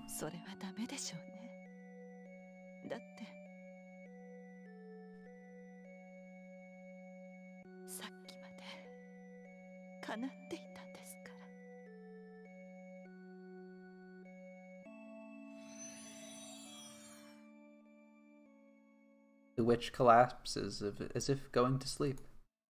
The purple robe falls. The robe without its wearer fades and disappears as if following her. Suki does not even look at her. His attention is focused on the man above. The knight in red who should be above me. I get a headache. It's not just because I've abused projection. The muttered spell. The spell he said is smashing my brain with nausea. Race on. That's what he said. He said the exact words of the spell that shouldn't be used by anyone else but me. Reminder for anyone who doesn't remember, spells in this universe are mnemonics for recalling how to actually cast a spell. They have no relation to the words you use to invoke them. Except maybe for Medei, who is directly speaking the name of a spell to instantly cast it with no shortcuts. I'm not quite sure how that works. Archer comes down the stairs and stands in the temple. Hosuka is watching him with surprise.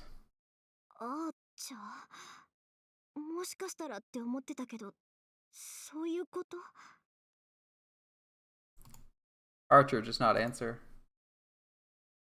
He is only watching his enemy, Kazuki. 獅子心中の虫か。初めからこれを狙っていたな、アーチャー。ああ。だが、どちらかといえば、トロイの木馬だろう。倒すべきがギリシャの英傑であったのだからな。例え話としては、そちらの方がふさわしい。It's like double appropriate. He used Rho-Ias, which is used in the Trojan War up above. He comes down here and he's like, oh yeah, I was acting like a Trojan horse. To defeat a Greek hero. It was also like the most obvious thing. He's like, the first time she offered, she's like, fuck no. And the next time he shows up and it's like, I could win. But I'm just gonna join your side because why not? And they're like, yeah, clearly he's on our side because he just randomly changed his mind. 99. We're just about ready to end this. When this scene is over, I think I'll be cutting as well. Archer shows no guilt, even though he has betrayed Castor in front of us. そうか。お前のような男を引き込んだキャスターの落ち度だったな。Kuzuki does not change his tone, even in front of a betrayer. He still has the will to fight. He is not a Magus and he has lost Castor, but he has the will to continue fighting. He readies himself. As Castor is gone, Kazuki's strength must have dropped substantially. His snake is still there, but Castor's strengthening that made his fists into steel is gone. Yeah, I will. Still, Kazuki faces Archer like before. そうか。続けるというのなら止めはしない。 I'm here. I'm usually recording most nights. Although I probably won't be Unlimited Blade Works tomorrow. They usually alternate. Archer readies his twin swords. Their duel has begun. Is that alright? Kazuki said he had no interest in the Holy Grail. A master in name only, he merely went along with Castor. Then there's no reason for him to fight now that Castor's gone. どうして続けるんだクズキ。あんたはキャスターの言いなりになってただけだろう。キャスターはもういないんだから戦う理由はないはずだ。 I guess it's been 3 hours. I was kind of planning on making this a short one, but the battle started at like an hour 45. I thought it would take a little bit less time. I glare at them, gritting my teeth against the pain. Kazuki narrows his eyes a bit. そうだ。戦う理由などない。お前と同じく、私は聖杯などに興味はなかったからな。なら。だが、これは私が始めたことだ。それを途中でやめることなどできない。That's it? That's all the reason he has? The battle starts. The battle should end in one blow. Even if Kazuki has superhuman fighting abilities, he's fighting a servant. He can't be a match just by being superhuman. Even though this is called a battle, it's actually just disposal of the loser. The fate of the loser. It is the battle between masters to kill and be killed, and that is the end they have to be ready for. One shouldn't fight at all if he can't accept that. But still.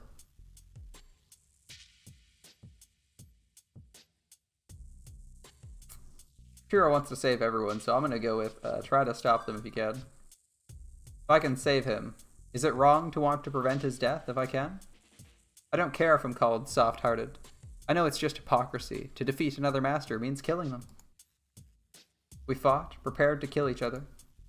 I know how unfair it is to stop them now, but still. I decided to fight so I could save people. I can't ignore a life that can be saved. やめろ。勝負はついた。これ以上は。I suppress my headache and try to stop them.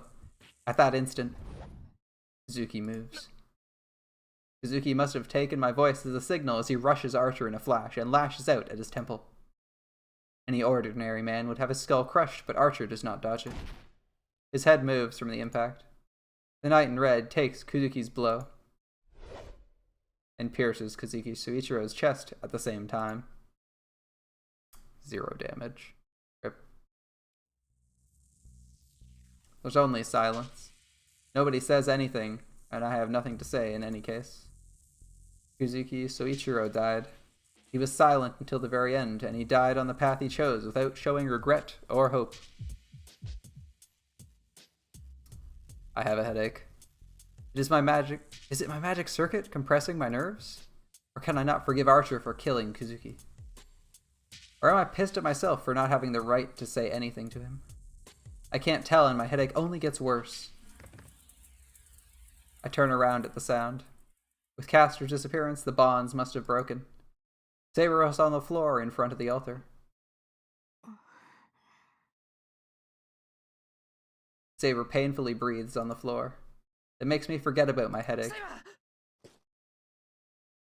I run to her. Even this short distance is an annoyance. シロ She raises her head. Saber sighs in relief as she sees me run to her and...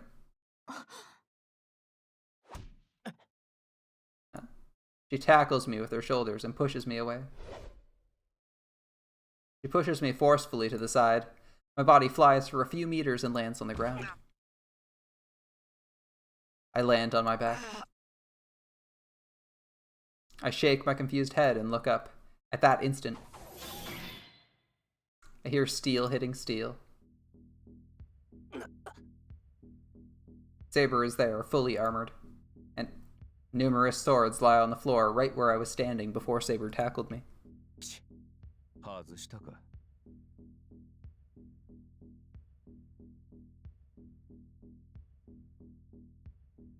Archer? Fucking going for us again? Are you serious? What is his plan? Why is he after us? Well, I think we'll all have to find out exactly where we're going with Archer next time. Have a great night, and thanks for watching. I'll see you next episode of Unlimited Blade Works.